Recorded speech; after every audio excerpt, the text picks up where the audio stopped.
The windswept highlands of western Anatolia bore witness to humanity's earliest experiments in metallurgy, agriculture and complex social organisation, long before the name Arzawa would echo through the corridors of ancient palaces. Archaeological excavations at sites like Baker Sultan, Aphrodisias and Kusura reveal a sophisticated Bronze Age culture that emerged around 2300 BC, characterised by distinctive pottery traditions, advanced metalworking techniques and settlement patterns that would profoundly influence the region's subsequent development. These early communities established themselves along the fertile river valleys that cut through the Anatolian plateau, particularly the Maeander and Hermes river systems. The inhabitants constructed multi-room houses with stone foundations and mud brick superstructures, often featuring central hearths and storage areas that suggest both domestic life and craft production occurred within the same spaces. Excavated remains from Baser Sultan's level 30 demonstrate remarkable continuity in architectural traditions, with buildings showing clear planning and standardized construction techniques that indicate centralized authority even in these formative centuries. The material culture of these proto-Arzawan settlements reveals a population increasingly distinct from their contemporaries in central and eastern Anatolia. Pottery assemblages show unique decorative motifs, including geometric patterns and stylized animal forms that would later appear in classical Arzawan artistic traditions. More significantly, the metallurgical evidence points to sophisticated bronze working capabilities, with specialized tools, weapons, and ornamental objects that demonstrate both technical skill and access to tin sources, likely through long-distance trade networks extending into the Taurus Mountains and beyond. Linguistic evidence, though fragmentary for this early period, suggests the gradual development of what scholars now recognize as the Luwian language family. Hieroglyphic inscriptions from later periods, combined with comparative analysis of related Anatolian languages, indicate that the Proto-Luwian speakers who had become the Arzawans began differentiating their speech patterns from other Indo-European groups in Anatolia during the late 3rd millennium BC. This linguistic evolution paralleled broader cultural changes as communities developed distinct religious practices, social hierarchies, and political structures that set them apart from neighbouring populations. The emergence of recognisable Arzawan identity accelerated during the early 2nd millennium BC, driven by increasing contact with Mesopotamian civilizations and the resulting cultural synthesis. Cuneiform tablets from Kanesh and other Assyrian merchant colonies in Cappadocia reference Western Anatolian communities engaged in trade relationships that extended far beyond simple commodity exchange. These documents, dating primarily to the 19th and 18th centuries BC, describe complex commercial arrangements involving textiles, metals, and luxury goods that required sophisticated administrative systems and diplomatic protocols. Archaeological evidence from this period reveals significant changes in settlement organisation and material culture. Sites like Kusura show expanded fortification systems, larger public buildings, and increased craft specialisation that suggest growing political centralisation and social stratification. The pottery traditions continue to evolve, incorporating new forms and decorative techniques that reflect both local innovation and foreign influence. Particularly notable are the appearance of wheel-made ceramics and the adoption of new firing techniques that produced higher quality vessels suitable for both daily use and ceremonial purposes. The Proto-Luwian communities of Western Anatolia occupied a crucial geographical position that naturally positioned them as intermediaries between the established civilizations of Mesopotamia and the emerging cultures of the Aegean world. The region's river valleys provided natural corridors for trade and communication, while its mineral resources, particularly silver deposits in the Taurus foothills, attracted merchants and craftsmen from distant lands. This geographic advantage fostered the development of commercial networks that would become fundamental to Arzawan prosperity and political influence. Evidence for these early trade relationships comes from multiple sources. Mesopotamian cylinder seals found at Anatolian sites demonstrate direct contact with Babylonian and Assyrian merchants, while the presence of Anatolian goods in Mesopotamian contexts confirms reciprocal exchange. More intriguingly, chemical analysis of bronze artifacts reveals tin sources that could only have been accessed through extensive trade networks, suggesting that Proto-Arzawan communities were already participating in the complex commercial systems that connected the ancient Near East. The cultural exchanges facilitated by these trade relationships profoundly influenced Arzawan development. Mesopotamian religious concepts, particularly those related to storm deities and fertility goddesses, appear to have been adapted and integrated into local belief systems. Archaeological evidence from sanctuary sites shows the adoption of certain Mesopotamian ritual practices, including libation ceremonies and votive offerings, though these were modified to suit local traditions and preferences. Similarly, administrative techniques, including early forms of record-keeping and bureaucratic organisation, show clear Mesopotamian influence while retaining distinctly Anatolian characteristics. The gradual formation of political structures capable of unifying the scattered Proto-Arzawan communities represents one of the most significant developments of this period. Archaeological evidence suggests that by 1800 BC, several regional centres had emerged as dominant settlements, each controlling surrounding territories and smaller communities. These proto-urban centres, including sites that would later become major Arzawan cities, show evidence of specialised administrative buildings, defensive fortifications and craft quarters that indicate complex social organisation and centralised authority. The process of political consolidation appears to have been gradual and largely peaceful, driven more by economic necessity and mutual benefit than by military conquest. Shared cultural traditions, linguistic similarities, and common commercial interests created natural bonds between communities that facilitated political cooperation. Evidence for this cooperative approach comes from the distribution of similar artifact types across multiple sites, suggesting coordinated production and exchange systems that required political agreements and administrative coordination. Religious practices during this formative period show both continuity with earlier Anatolian traditions and innovation driven by foreign contact. Excavated sanctuaries reveal complex ritual deposits, including animal bones, pottery vessels, and metal objects that suggest elaborate ceremonial practices. The consistent appearance of certain symbolic motifs across different sites indicates shared religious concepts and possibly coordinated religious activities between communities. Particularly significant is the evidence for storm god worship, which would later become central to Arzawan royal ideology and state religion. The development of craft specialization during this period laid important foundations for later Arzawan economic and cultural achievements. Archaeological evidence reveals increasing sophistication in multiple industries, including metalworking, textile production, and ceramic manufacture. Specialized workshops have been identified at several sites, complete with tools, raw materials, and finished products that demonstrate both technical skill and organized production systems. The quality and standardization of these products suggest not only local consumption, but also production for trade and export.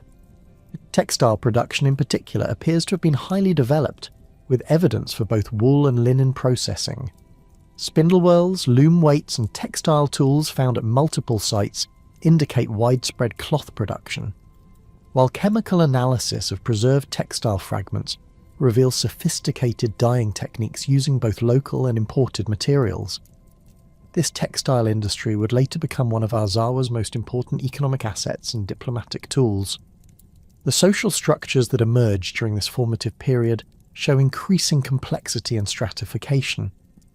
Burial evidence reveals clear distinctions between different social groups, with elite graves containing imported goods, specialized weapons, and elaborate ornaments that demonstrate both wealth and status. At the same time, the broader population appears to have enjoyed relative prosperity. with most burials containing at least some grave goods and evidence of adequate nutrition and healthcare. Settlement patterns during the late phase of this period reveal the emergence of hierarchical relationships between different communities. Larger centres show evidence of administrative control over surrounding smaller settlements, including standardised weights and measures, coordinated defensive systems, and shared ceremonial practices. This hierarchical organisation would provide the political and administrative framework for the later unified Arzawan kingdom. The scattered proto-Arzawan communities that had gradually coalesced during the preceding centuries faced mounting external pressures that would ultimately forge them into a unified political entity. Hittite expansion from the north and increasing Mesopotamian commercial influence created both threats and opportunities that demanded coordinated responses beyond the capabilities of individual city-states. The solution emerged through a complex process of diplomatic negotiation, strategic marriages, and gradual administrative integration that transformed Western Anatolia's political landscape. The consolidation process began around 1650 BC, when archaeological evidence reveals significant changes in settlement patterns and material culture across the region. Excavations at multiple sites show the simultaneous construction of similar administrative buildings, standardized fortification systems, and coordinated urban planning that could only have resulted from centralized direction.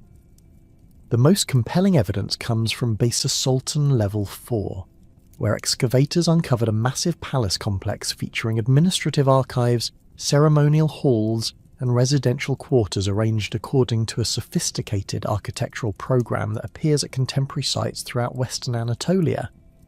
These administrative centres were connected by an extensive network of roads and communication systems that enabled rapid coordination across the emerging kingdom's territories. Archaeological surveys have identified numerous way stations, storage depots, and signal towers that formed a comprehensive infrastructure supporting both military operations and commercial activities. The road system itself demonstrates remarkable engineering capabilities, with stone-paved sections, drainage systems, and bridges that remained functional for centuries after their construction. The location of Arzawa's primary capital has generated considerable scholarly debate, though mounting evidence points to a major urban centre in the fertile Hermus River Valley, possibly near modern-day Manisa, or extending toward the Aegean coastal plain. Geophysical surveys in this region have revealed extensive buried structures consistent with a major Bronze Age city, including massive defensive walls, palace complexes, and residential districts that could have housed tens of thousands of inhabitants. The site's strategic position provided control over both inland trade routes and access to maritime commerce, while abundant agricultural resources in the surrounding valley could support a large urban population. Alternative theories place the capital further inland, possibly in the region around modern-day Usak or Afyon, where several large Bronze Age sites show evidence of significant administrative and ceremonial activities. These locations would have provided better defensive positions against northern threats, while maintaining access to important mineral resources and trade routes. Recent excavations at Karahoyuk near Konya have uncovered impressive fortifications and administrative buildings that some scholars argue could represent the Arzawan capital, though the dating remains controversial. The administrative systems developed during this consolidation period demonstrate remarkable sophistication and innovation. Cuneiform tablets discovered at various sites reveal a complex bureaucratic hierarchy with specialized departments responsible for different aspects of governance. The archive from Tarsus includes detailed records of tax collection, military organization, diplomatic correspondence, and judicial proceedings that provide unprecedented insight into Arzawan governmental structures. These documents show that the kingdom was divided into administrative districts, each governed by appointed officials who reported directly to the central authority. Legal codes developed during this period reflect both Mesopotamian influence and distinctly Anatolian traditions. The surviving legal texts, written in Luwian using cuneiform script, address property rights, commercial transactions, criminal offences, and family law with remarkable detail and consistency. Particularly notable are provisions for women's rights, including property ownership and inheritance, that appear more liberal than contemporary Mesopotamian or Hittite legal traditions.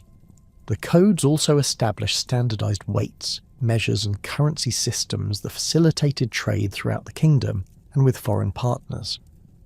Diplomatic protocols developed during this era enabled Arzawa to navigate the complex international relations of the Late Bronze Age effectively.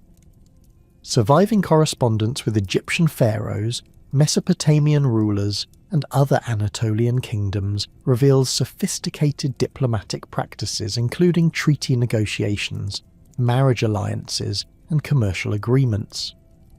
The famous Amarna letters include several communications between Arzawan kings and Egyptian pharaohs that demonstrate the kingdom's recognition as a major regional power capable of independent foreign policy.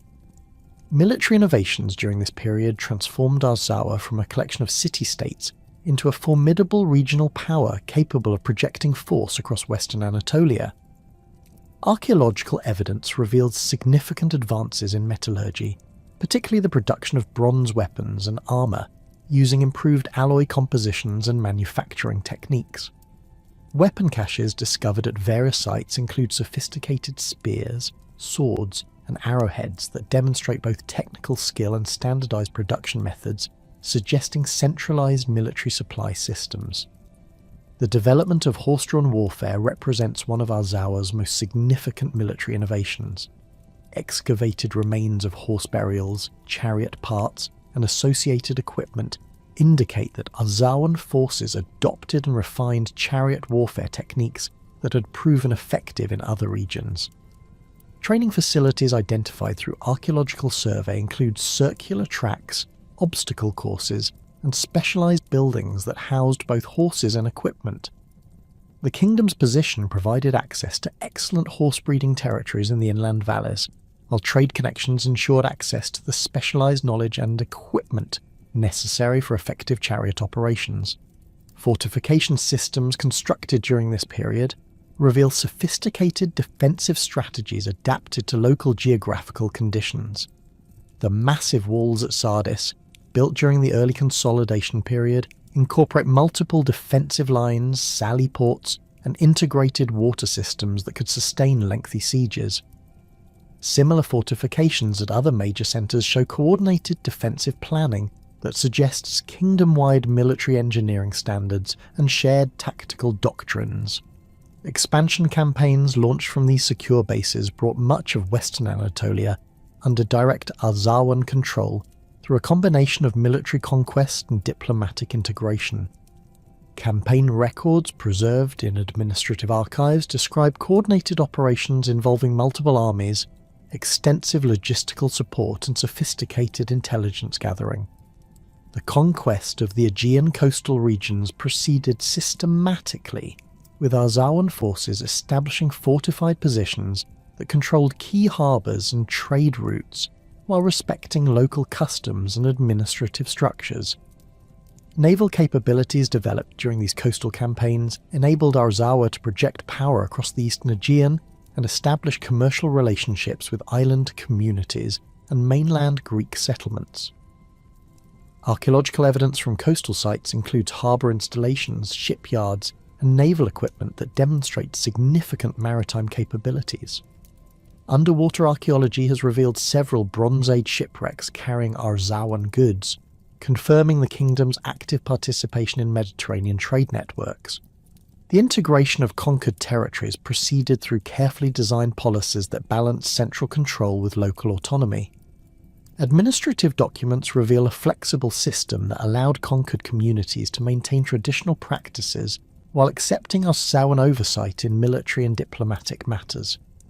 This approach minimized resistance while maximizing economic benefits from expanded territories and populations.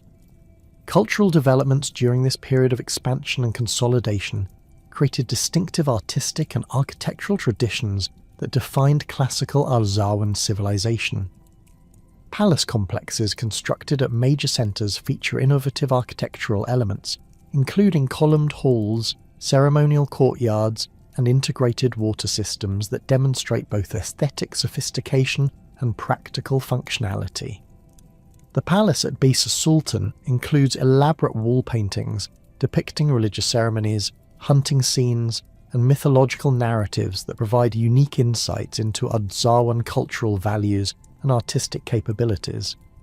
Sculpture workshops identified at multiple sites produced distinctive artistic works that combined Anatolian traditions with influences from Mesopotamia, Egypt, and the Aegean world.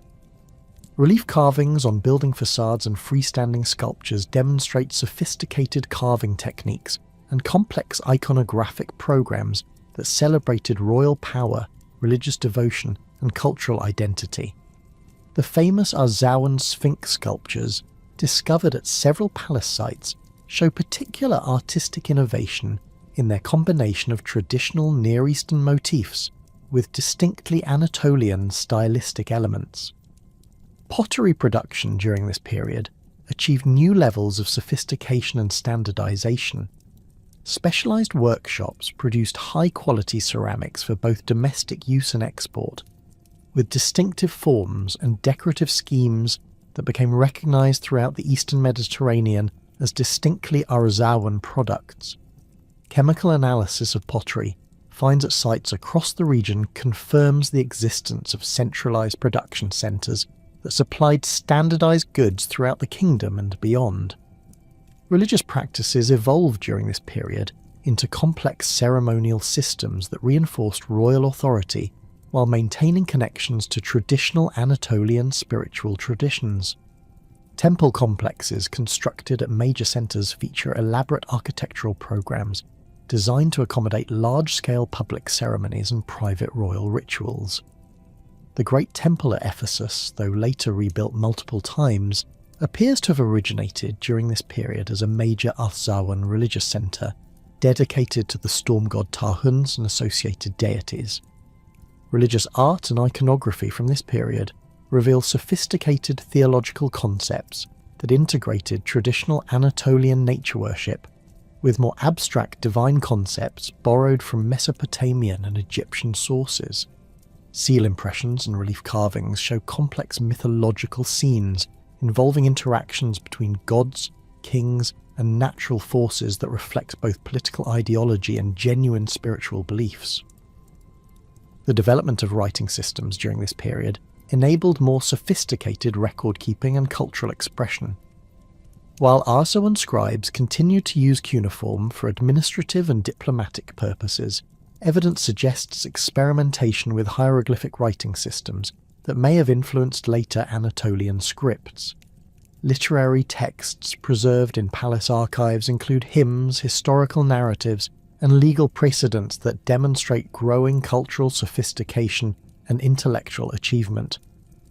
Trade networks established during this expansion period connected Arzawa to commercial systems spanning the known world.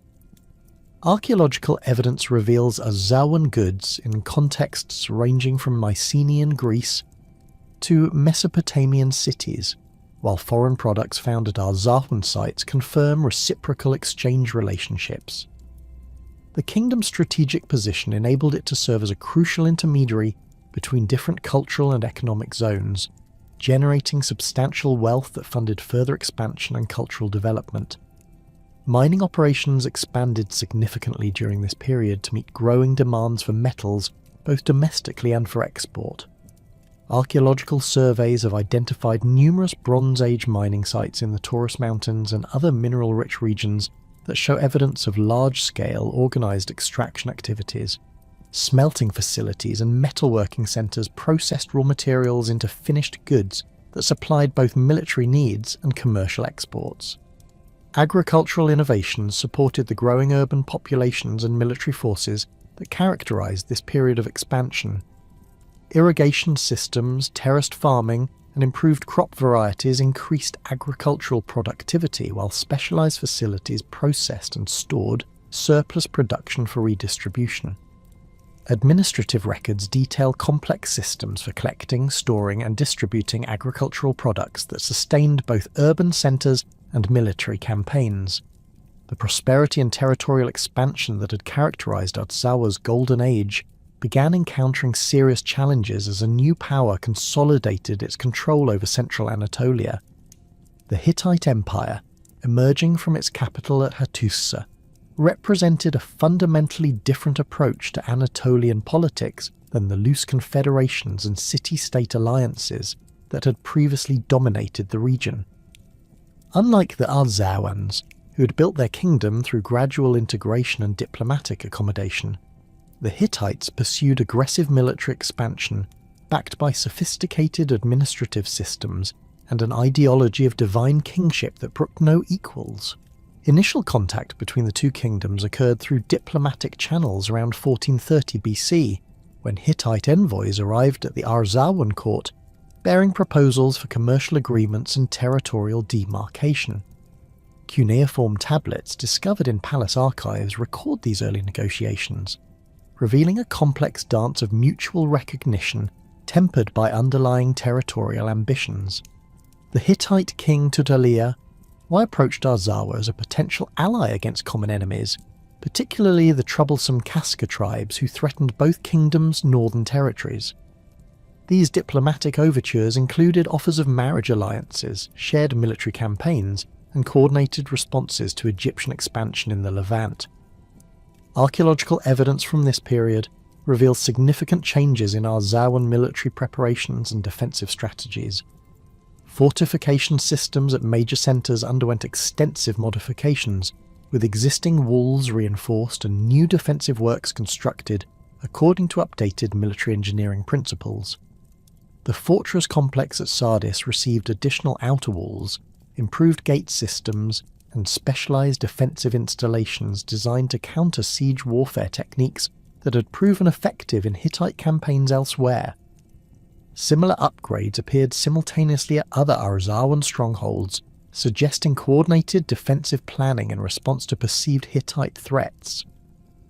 The Arzawan response to Hittite diplomatic initiatives reflected deep divisions within the kingdom's ruling elite. Administrative documents from this period record heated debates in royal councils between factions advocating accommodation and those demanding resistance to Hittite expansion. The accommodation faction, led by several powerful noble families with extensive commercial interests, argued that cooperation with the Hittites would provide security and economic benefits while preserving Arzawan autonomy. They pointed to successful diplomatic relationships with Egypt and Mesopotamian kingdoms as precedents for managing relations with powerful neighbours without sacrificing independence. Opposition voices, however, warned that Hittite diplomatic overtures masked expansionist ambitions that would ultimately result in Arzawan subjugation. These resistance advocates, often representing military commanders and regional governors from frontier territories, argued that the Hittite administrative system left no room for genuine allied relationships. They cited examples of other Anatolian kingdoms that had accepted Hittite protection only to find themselves reduced to vassal status within a few generations. Archaeological evidence supports their concerns, as excavations at former Hittite ally sites reveal systematic replacement of local administrative systems with Hittite bureaucratic structures. King Taruntaradu, who ascended to the Arzawan throne around 1420 BC, initially pursued a cautious middle course that sought to maintain diplomatic relations while strengthening military capabilities.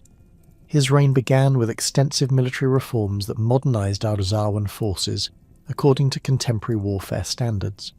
Infantry units received improved bronze weapons manufactured in centralised armouries using standardised designs and quality controls. Chariot forces expanded significantly, with new breeding programs producing larger, more robust horses capable of carrying heavier equipment and armour. Tarhuntaradu's military innovations extended beyond equipment to include tactical and organisational reforms that reflected careful study of Hittite military methods. Training facilities constructed during his reign featured specialised areas for different types of combat instruction, including siege warfare, cavalry operations, and coordinated infantry manoeuvres. Officer training programs established formal military education systems that produced professional commanders capable of leading complex operations. These reforms transformed the Arzawan military from a collection of regional militias into a unified professional army capable of challenging major powers. Strategic alliance building became a cornerstone of Dahunta Redu's foreign policy as he sought to balance Hittite pressure through diplomatic relationships with other regional powers. Correspondence preserved in palace archives reveals extensive negotiations with Mycenaean Greek kingdoms, Cypriot city-states, and even distant Egyptian territories. These diplomatic initiatives produced several significant agreements, including mutual defence pacts, commercial treaties, and intelligence sharing arrangements that provided Arzawa with crucial information about Hittite military preparations and political developments. The most significant of these alliances involved the Kingdom of Arzawa, identified by most scholars with Mycenaean Greek territories in the Aegean region. Diplomatic correspondence between Arzawan and Arzawan courts reveals sophisticated negotiations that produced military cooperation agreements, shared naval operations, and coordinated responses to Hittite expansion. Archaeological evidence from Aegean sites includes Arzawan weapons, pottery, and luxury goods that confirm extensive material exchanges supporting these political relationships.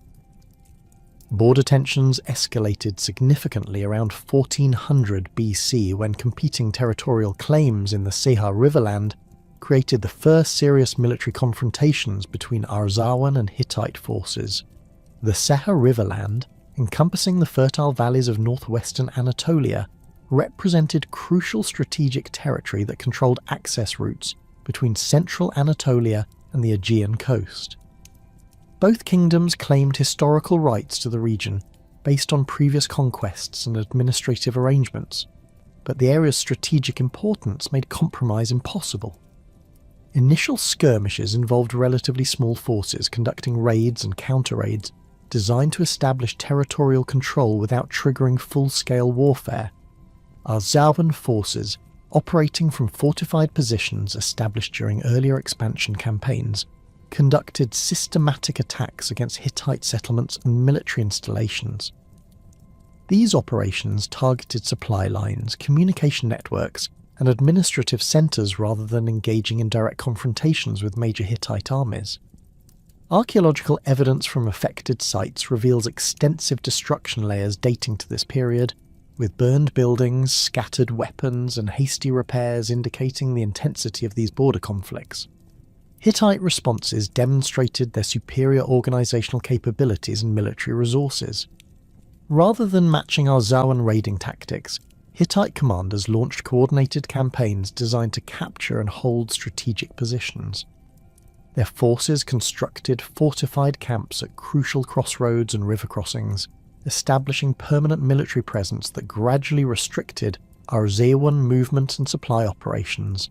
Engineering capabilities enabled Hittite forces to build these installations rapidly, using standardized designs and prefabricated components transported from central supply depots.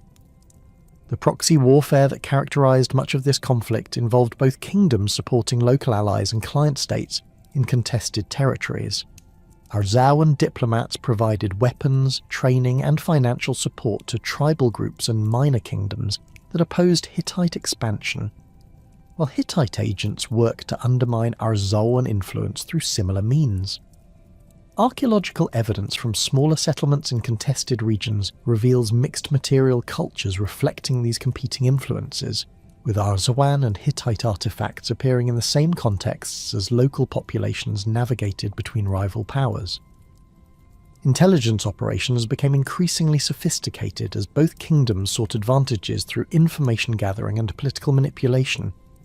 Arzawan records describe extensive spy networks operating in Hittite territory, providing detailed reports on military preparations, political developments, and economic conditions. These intelligence operations required substantial resources and coordination, with specially trained agents, secure communication systems, and financial networks supporting operations across enemy territory. Similar Hittite activities in Arzawan lands created an atmosphere of suspicion and security concerns that affected all levels of society. The Lucca lands, encompassing the mountainous regions of southern Anatolia, became another major theatre of conflict as both kingdoms sought to control these strategically important territories. The Lucca peoples, organised into numerous small kingdoms and tribal confederations, possessed significant military capabilities and strategic resources that made them valuable allies. Arzawan efforts to maintain influence in these regions involved complex diplomatic negotiations, military assistance, and commercial agreements that competed directly with similar Hittite initiatives. Military technology developments during this period reflected the intensifying competition between the two kingdoms.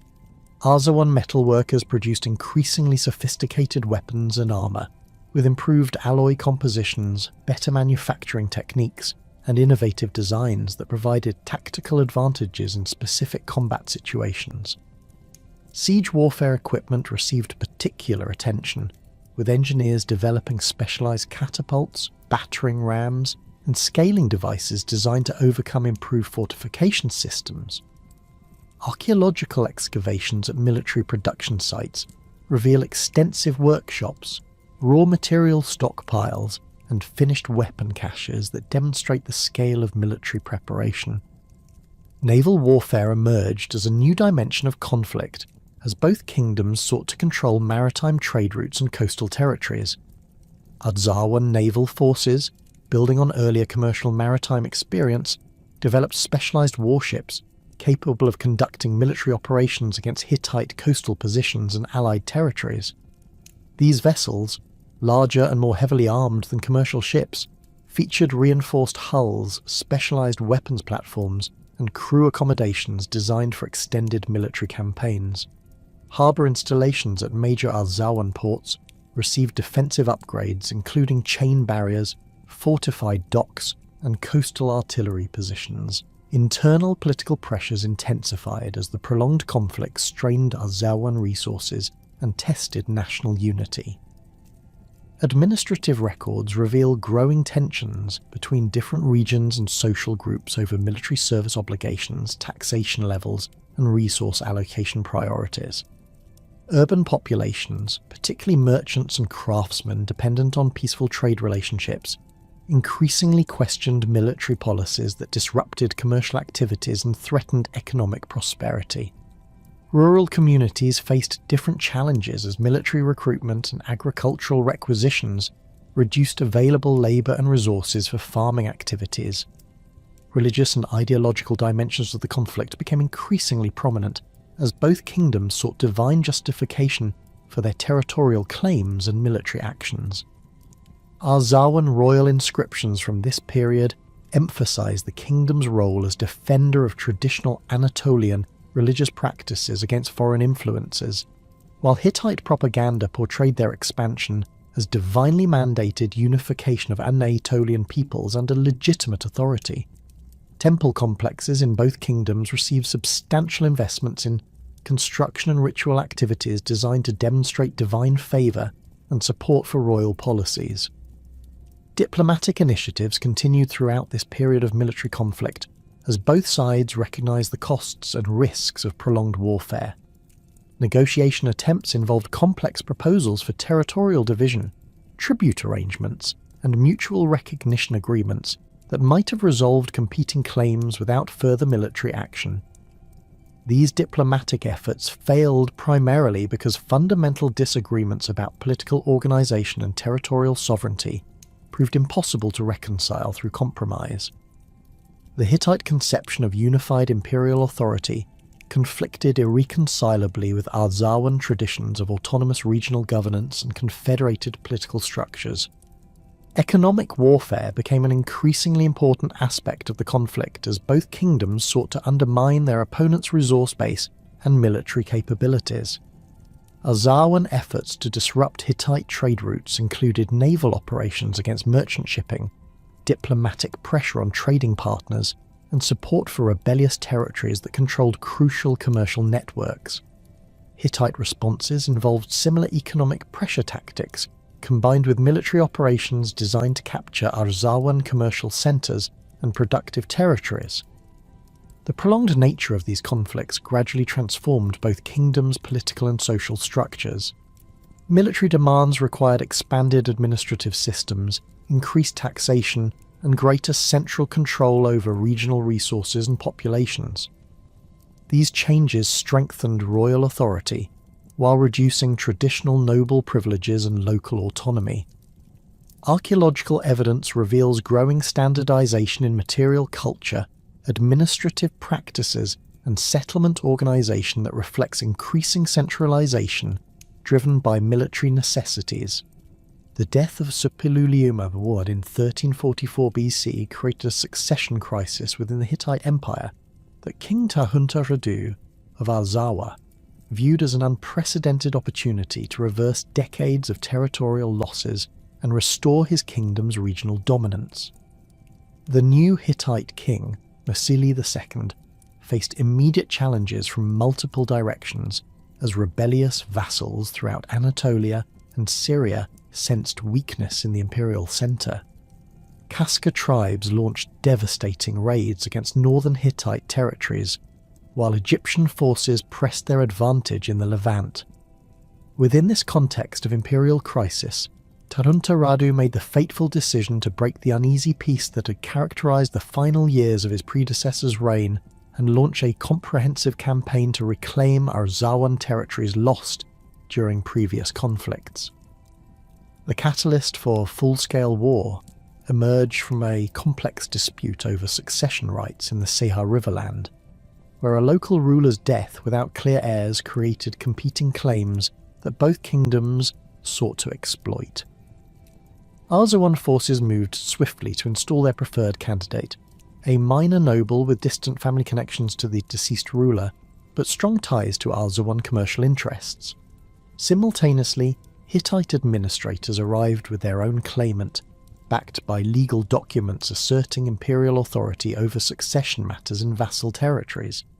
The resulting confrontation escalated rapidly when Arzawan troops refused to withdraw, leading to the first major battle between regular forces from both kingdoms since the border skirmishes of the previous generation. Archaeological evidence from the Seha River battlefield reveals the scale and intensity of this initial engagement. Weapon fragments scattered across a wide area indicate that both armies deployed their full range of military capabilities, including heavy infantry, chariot forces, and specialized siege equipment. Bronze arrowheads found in concentrated clusters suggest sustained archery exchanges, while damaged chariot components and horse remains indicate significant cavalry involvement. The battlefield archaeology also reveals evidence of systematic looting and destruction following the engagement, with valuable bronze weapons and equipment removed while less portable items were abandoned or deliberately destroyed. Tahunta Radu's strategic calculations proved initially successful as Hittite forces, stretched thin across multiple theatres, could not immediately respond with overwhelming force to the Arzawan challenge. Intelligence reports preserved in palace archives indicate that Arzawan commanders had accurately assessed Hittite military commitments and timed their offensive to exploit temporary weaknesses in imperial defences. The Arzawan army that advanced into contested territories was the largest military force the kingdom had ever assembled, incorporating not only regular troops from the kingdom's core territories, but also substantial contingents from allied cities, mercenary companies recruited from throughout the eastern Mediterranean, and specialised units trained specifically for siege warfare against Hittite fortifications. The innovative military tactics employed by Arzawan forces during the opening campaigns demonstrated sophisticated understanding of contemporary warfare principles and careful adaptation to local geographical conditions. Rather than attempting direct assaults against heavily fortified Hittite positions, Arzawan commanders implemented a strategy of systematic isolation that targeted supply lines, communication networks, and administrative centres supporting enemy strongholds. Mobile forces equipped with the latest bronze weapons and supported by efficient logistical systems conducted coordinated operations across wide areas, forcing Hittite garrisons to divide their attention between multiple threats while preventing effective coordination between separated units. Siege warfare innovations introduced during these campaigns represented significant advances in military engineering and tactical coordination.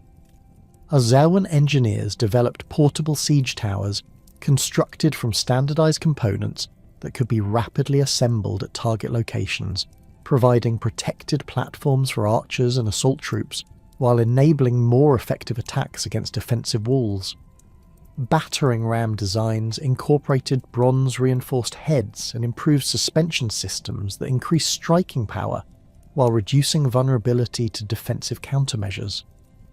Most significantly, coordinated artillery systems using multiple catapults enabled concentrated bombardments that could breach fortification walls or suppress defensive fire during assault operations. The systematic nature of Arzawan siege operations reflected careful planning and extensive preparation that had been underway for several years before the conflict began. Archaeological excavations at military production centres reveal specialised workshops dedicated to manufacturing siege equipment, with standardised designs enabling mass production of interchangeable components. Storage facilities contained stockpiles of prefabricated materials, specialised tools, and finished equipment sufficient to support multiple simultaneous siege operations.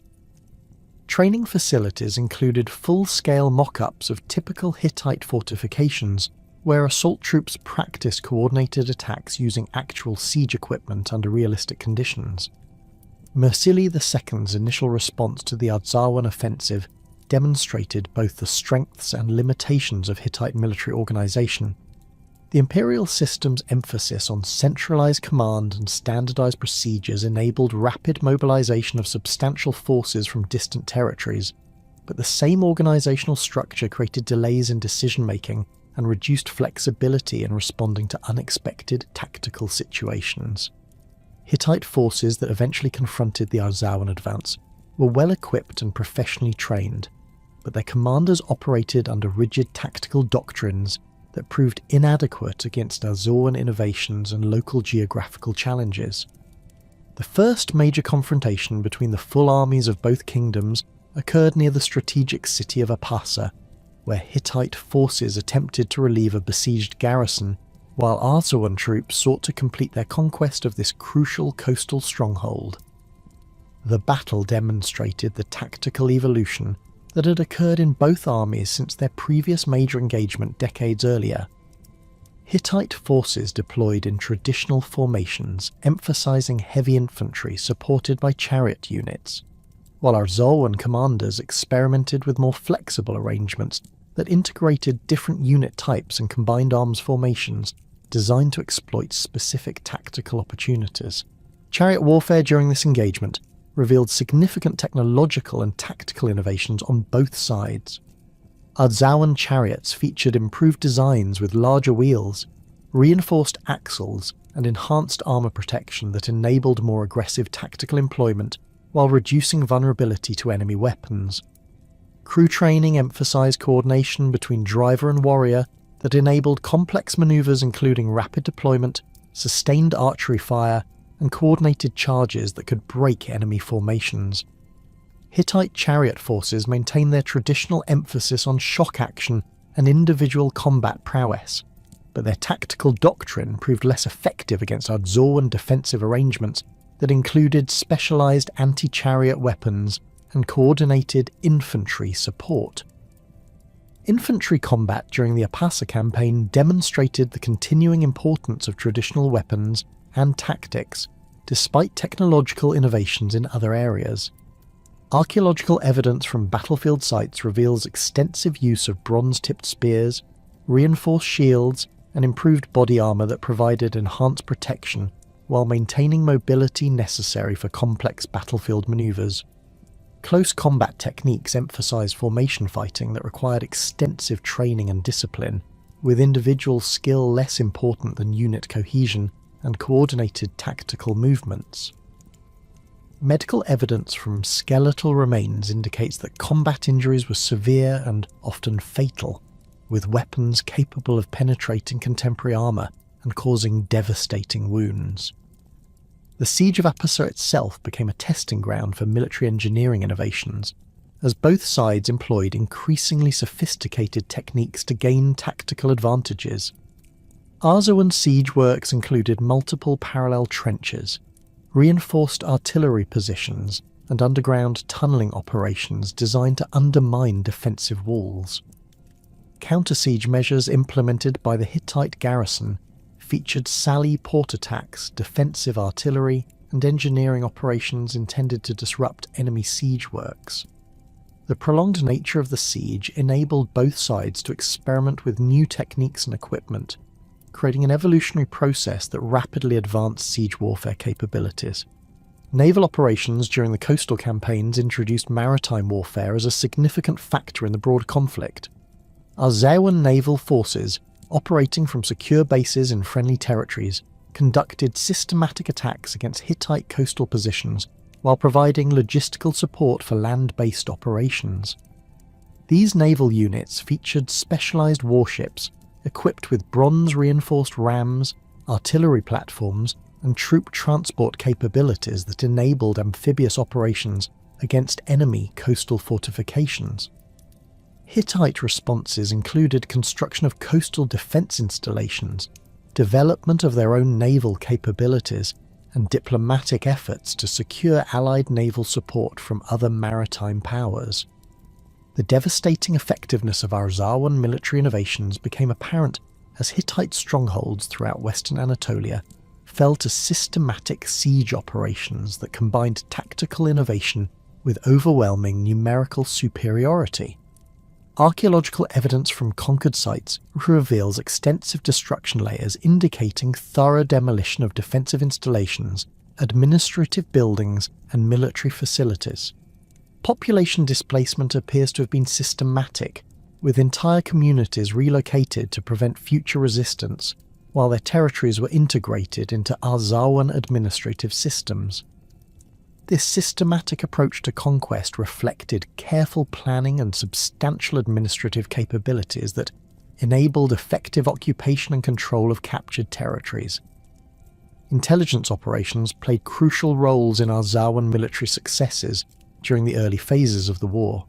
Spy networks established during previous decades provided detailed information about Hittite military dispositions, defensive capabilities, and internal political conditions that enabled precise targeting of vulnerable positions. Sabotage operations conducted by trained agents disrupted enemy communications, damaged military equipment, and created confusion that facilitated Arzawan tactical operations. Counterintelligence measures protected Arzawan operational security while identifying and neutralizing Hittite intelligence activities in friendly territories. The psychological impact of early Arzawan victories extended far beyond immediate military consequences, as subject populations throughout the Hittite Empire began questioning imperial authority and considering rebellion. Administrative documents from this period record widespread unrest in territories distant from the primary theatre of operations, with local officials requesting military reinforcements to maintain order. Some vassal rulers openly defected to the Arzawan cause, providing additional military forces and strategic intelligence, while denying resources to the Hittite war effort. These political developments forced Masili II to divert substantial military resources to internal security operations that reduced forces available for operations against Arzawa. Supply and logistics operations supporting the Arzawan offensive demonstrated sophisticated organisational capabilities that enabled sustained military operations across extended distances and time periods. Archaeological evidence from supply depots reveals standardised storage facilities, transportation equipment, and administrative systems that coordinated resource distribution among multiple army units operating in different theatres. Specialised production centres manufactured military equipment, processed food supplies, and maintained weapons and equipment using techniques that maximised efficiency while maintaining quality standards necessary for effective military operations. Medical services supporting Arzawan military operations included field hospitals, trained medical personnel, and specialized equipment for treating combat injuries and maintaining army health during extended campaigns. Skeletal evidence from military cemeteries indicates that wounded soldiers receive sophisticated medical care, including surgical procedures, bone setting, and wound treatment that enabled many to survive injuries that would have been fatal without proper medical attention. These medical capabilities not only reduced casualty rates, but also maintained morale by demonstrating royal concern for soldier welfare. Religious and ceremonial activities accompanying military operations reinforced ideological justifications for the war while maintaining divine favour for Arzawan forces. Army chaplains conducted regular ceremonies honouring traditional deities, particularly the storm god Tarhuns, who was believed to provide protection and victory in battle. Ritual deposits found at temporary military camps include offerings of weapons, precious objects, and animal sacrifices that demonstrate systematic religious observances designed to maintain spiritual support for military operations. Victory celebrations following successful engagements featured elaborate ceremonies that honoured both divine assistance and human achievements, while reinforcing unit cohesion and fighting spirit. The catastrophic defeat at Apasa marked the beginning of Arzawa's systematic dismemberment as an independent political entity. Mursili II's subsequent campaigns, conducted with methodical precision throughout the remaining years of his reign, transformed the once mighty kingdom into a collection of fragmented territories under direct Hittite administrative control. The process of political dissolution occurred not through a single decisive conquest, but rather through a carefully orchestrated series of military operations, diplomatic manipulations, and administrative reorganizations that systematically eliminated Arzawan resistance while preserving the region's economic productivity and strategic value. The immediate aftermath of military defeat revealed the fundamental weakness of Arzawan political structures when confronted with sustained external pressure. Archaeological evidence from major administrative centres shows hasty abandonment of palace complexes, with valuable archives buried or scattered and administrative equipment destroyed to prevent capture by advancing Hittite forces. The royal court's evacuation from the capital created a power vacuum that regional governors and military commanders attempted to fill through improvised arrangements that lacked central coordination or unified strategic direction. These localized responses, while demonstrating individual initiative and loyalty, proved inadequate against Hittite forces operating according to comprehensive imperial strategies developed through decades of successful expansion campaigns. Hittite administrative policies implemented in conquered Arzawan territories reflected sophisticated understanding of regional political dynamics and economic structures. Rather than imposing uniform imperial governance that might provoke continued resistance, Hittite administrators adapted their control mechanisms to local conditions while ensuring effective extraction of resources and prevention of future rebellions. The resulting system of indirect rule preserved existing social hierarchies and cultural practices where they served imperial interests, while systematically eliminating political institutions and military capabilities that might support independence movements. The creation of Miracoalia as a distinct administrative entity exemplified Hittite strategies for managing conquered territories through controlled fragmentation. This new political unit encompassed the fertile river valleys of central western Anatolia, including territories that had formed the economic heartland of the former Arzawan kingdom. Hittite administrators appointed Mashwiluwa, a member of the Arzawan royal family, who had demonstrated loyalty during the final campaigns, as ruler of this truncated domain. His appointment represented a calculated decision to provide legitimacy for the new arrangement, while ensuring absolute dependence on Hittite support for maintaining authority. The treaty establishing Miracoalia's subordinate status, preserved in cuneiform tablets from Hittite archives, reveals the comprehensive nature of imperial control mechanisms imposed on former Arzawan territories. Mashwiluwa's authority extended only to internal administrative matters and local judicial proceedings, while military affairs, foreign relations, and major economic decisions remained under direct Hittite supervision.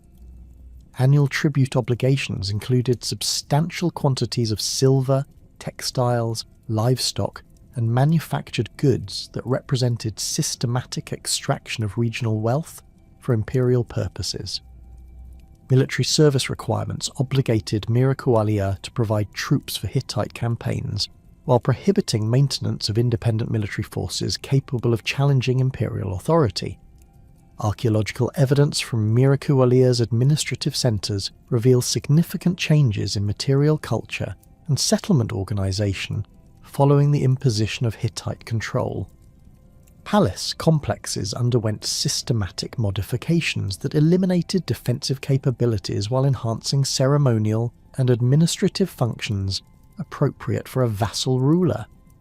Fortification walls were dismantled or reduced to symbolic remnants, while new construction emphasised residential and storage facilities that supported tribute collection and imperial administration. Artifact assemblages show increasing standardisation according to Hittite imperial norms, with local craft traditions gradually replaced by imperial styles and techniques that reflected cultural integration policies. The establishment of Hapala as another vassal entity demonstrated Hittite flexibility in adapting administrative arrangements to diverse geographical and cultural conditions. This mountainous region, encompassing the rugged territories of south-central Anatolia, had maintained semi-autonomous status even during Arzawa's imperial expansion due to difficult terrain and fierce local resistance to outside control. Hittite administrators recognised that effective governance of these territories required accommodation with traditional tribal structures and customary practices that had proven resistant to previous unification efforts. Hapala's ruler, appointed from among local noble families with established authority and popular support, received greater autonomy in internal affairs than his counterpart in Mirakualia, but remained subject to the same fundamental restrictions on military and diplomatic activities. The treaty arrangements governing this relationship acknowledged traditional hunting and grazing rights, customary legal procedures, and religious practices that distinguished mountain communities from their lowland neighbours.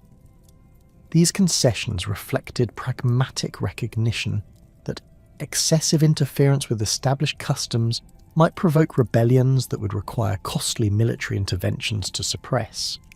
The Seha Riverland, scene of the initial confrontations that had precipitated the Great War, received special attention in Hittite administrative reorganisation due to its strategic importance for controlling access routes between central Anatolia and the Aegean coast. This region's complex political geography, featuring numerous small communities with diverse ethnic backgrounds and conflicting territorial claims, required sophisticated administrative solutions that balance competing interests while ensuring effective imperial control.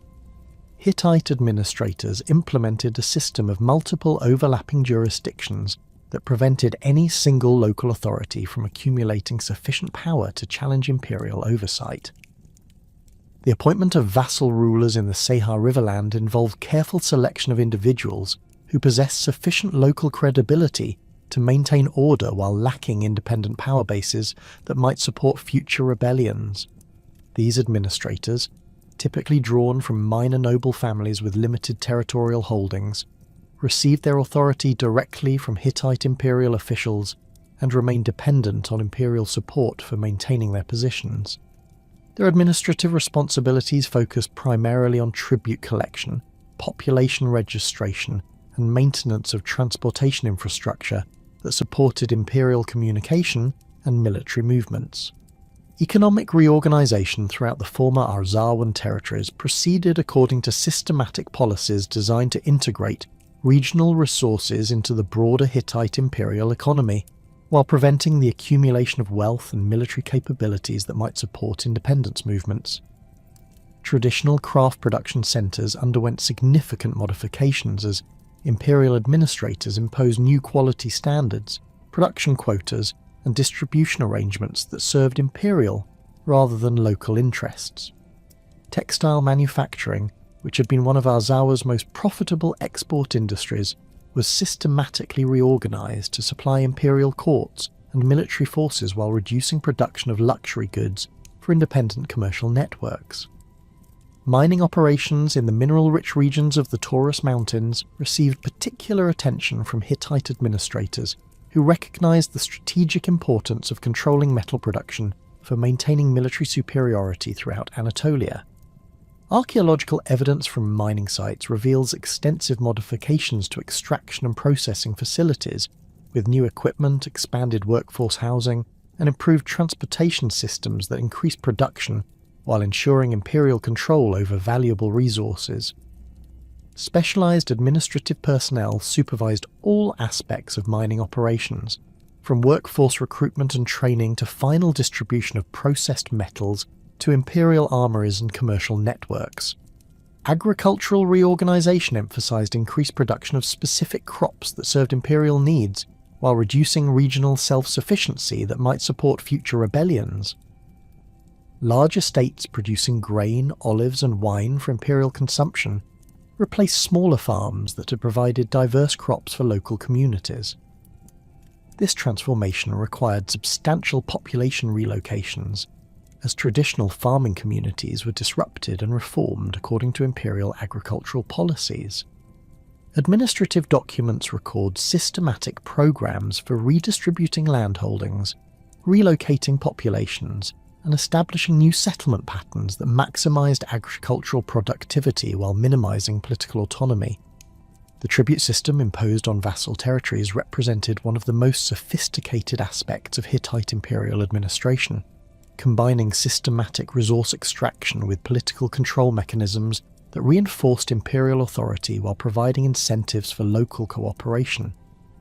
Annual tribute obligations varied according to regional capabilities and strategic importance, with wealthy agricultural areas providing larger quantities of goods, while mountainous regions contributed specialized products like metals, timber, and livestock. The collection process involved detailed inventories, quality inspections, and transportation arrangements that required extensive coordination between local administrators and imperial officials. Tribute goods included not only raw materials and agricultural products, but also manufactured items that demonstrated local craft capabilities and cultural achievements. Textiles featuring distinctive regional designs, metalwork showcasing local techniques, and pottery representing traditional artistic styles served both economic and political functions by providing valuable goods for imperial use while preserving cultural elements that maintained local identity within the imperial framework. This approach reflected sophisticated understanding of the relationship between cultural preservation and political stability in diverse imperial territories. The integration of Arzawan military traditions into Hittite imperial forces proceeded through carefully managed programs that utilized regional military expertise while eliminating independent military capabilities. Former Arzawan military commanders who demonstrated loyalty during the transition period received appointments in imperial forces, often serving in campaigns distant from their home territories, where their knowledge of local conditions could not support rebellions. Specialized military units incorporating traditional Arzawan weapons and tactics were integrated into imperial armies, providing valuable capabilities while ensuring that regional military knowledge served imperial rather than local interests. Recruitment policies for imperial military service emphasized individual advancement opportunities that attracted young men from former Arzawan territories while weakening traditional community structures. Military careers offered social mobility, economic advancement, and geographic mobility that appealed to ambitious individuals while removing potential leaders from local communities where they might organize resistance movements. Training programs conducted at imperial military centers exposed recruits to Hittite culture and values while providing professional skills that created personal investment in imperial success. Cultural adaptation under Hittite rule revealed complex processes of accommodation and resistance that varied significantly across different social groups and geographical regions. Elite families who had held positions in the former Arzawan administration often embraced Hittite cultural practices as strategies for maintaining social status and accessing new opportunities within the imperial system. Archaeological evidence from elite residences shows adoption of Hittite architectural styles, decorative arts, and material culture that demonstrated cultural assimilation while preserving selected elements of traditional Arzawan identity. Religious practices underwent significant modifications as Hittite administrators promoted imperial religious observances while tolerating traditional local practices that did not conflict with imperial ideology. Temple complexes received new dedications to Hittite deities while maintaining shrines to traditional Arzawan gods, who were reinterpreted as regional manifestations of imperial divine powers. Ritual practices incorporated Hittite ceremonial elements while preserving traditional seasonal celebrations and community observances that maintained cultural continuity within the new political framework. The preservation of Luwian language and cultural traditions occurred through complex processes of adaptation that enabled cultural survival within imperial political structures. Administrative documents reveal continued use of Luwian for local legal proceedings, commercial transactions, and religious observances, while Hittite became the required language for official communications with imperial authorities. Educational systems developed bilingual capabilities that enabled local populations to function effectively within imperial administrative structures while maintaining cultural connections to traditional practices and beliefs. Literary traditions adapted to imperial conditions through the development of new narrative forms that incorporated Hittite historical perspectives while preserving traditional Arzawan cultural values and historical memories. Epic poems and historical narratives celebrated traditional heroes and cultural achievements while acknowledging the legitimate authority of Hittite rulers and the benefits of imperial membership. These literary adaptations served important functions in maintaining cultural identity while preventing the development of historical narratives that might support independence movements. Craft traditions demonstrated remarkable resilience through adaptive strategies that preserved traditional techniques and artistic styles while serving new markets and patrons within the imperial system. Pottery production maintained distinctive regional characteristics while incorporating imperial decorative elements that appealed to broader markets. Metalworking traditions adapted traditional techniques to produce weapons and tools according to imperial specifications, while preserving specialized knowledge that distinguished regional craftsmen. Textile production preserved traditional designs and techniques while adapting to new raw materials and quality standards imposed by imperial administrators. The carefully constructed imperial system that had governed Western Anatolia for over a century began showing signs of terminal strain by the early 13th century BC. Administrative documents from Hittite archives reveal mounting difficulties in maintaining effective control over distant territories as the empire's resources became increasingly stretched across multiple theatres of operation. Tribute collections from vassal territories declined significantly, with reports of crop failures, population displacement, and local unrest creating cascading problems throughout the imperial administrative network. Archaeological evidence from major centres shows reduced construction activity, deferred maintenance of public buildings, and simplified material culture that suggests declining prosperity and administrative capacity. The first reports of strange maritime raiders appeared in Hittite intelligence documents around 1210 BC, describing coordinated attacks against coastal settlements throughout the eastern Mediterranean. These initial accounts, preserved in fragmentary cuneiform tablets from imperial archives, described seaborne forces of unprecedented size and organisation conducting systematic raids against established trading centres and administrative installations. Unlike traditional piracy, which typically involves small-scale opportunistic attacks, these operations demonstrated sophisticated planning, extensive logistical support, and military capabilities that enabled sustained campaigns against well-defended targets. The raiders' ethnic composition and origins remained mysterious to contemporary observers, who refer to them collectively as sea peoples, while acknowledging their diverse cultural backgrounds and varying tactical approaches.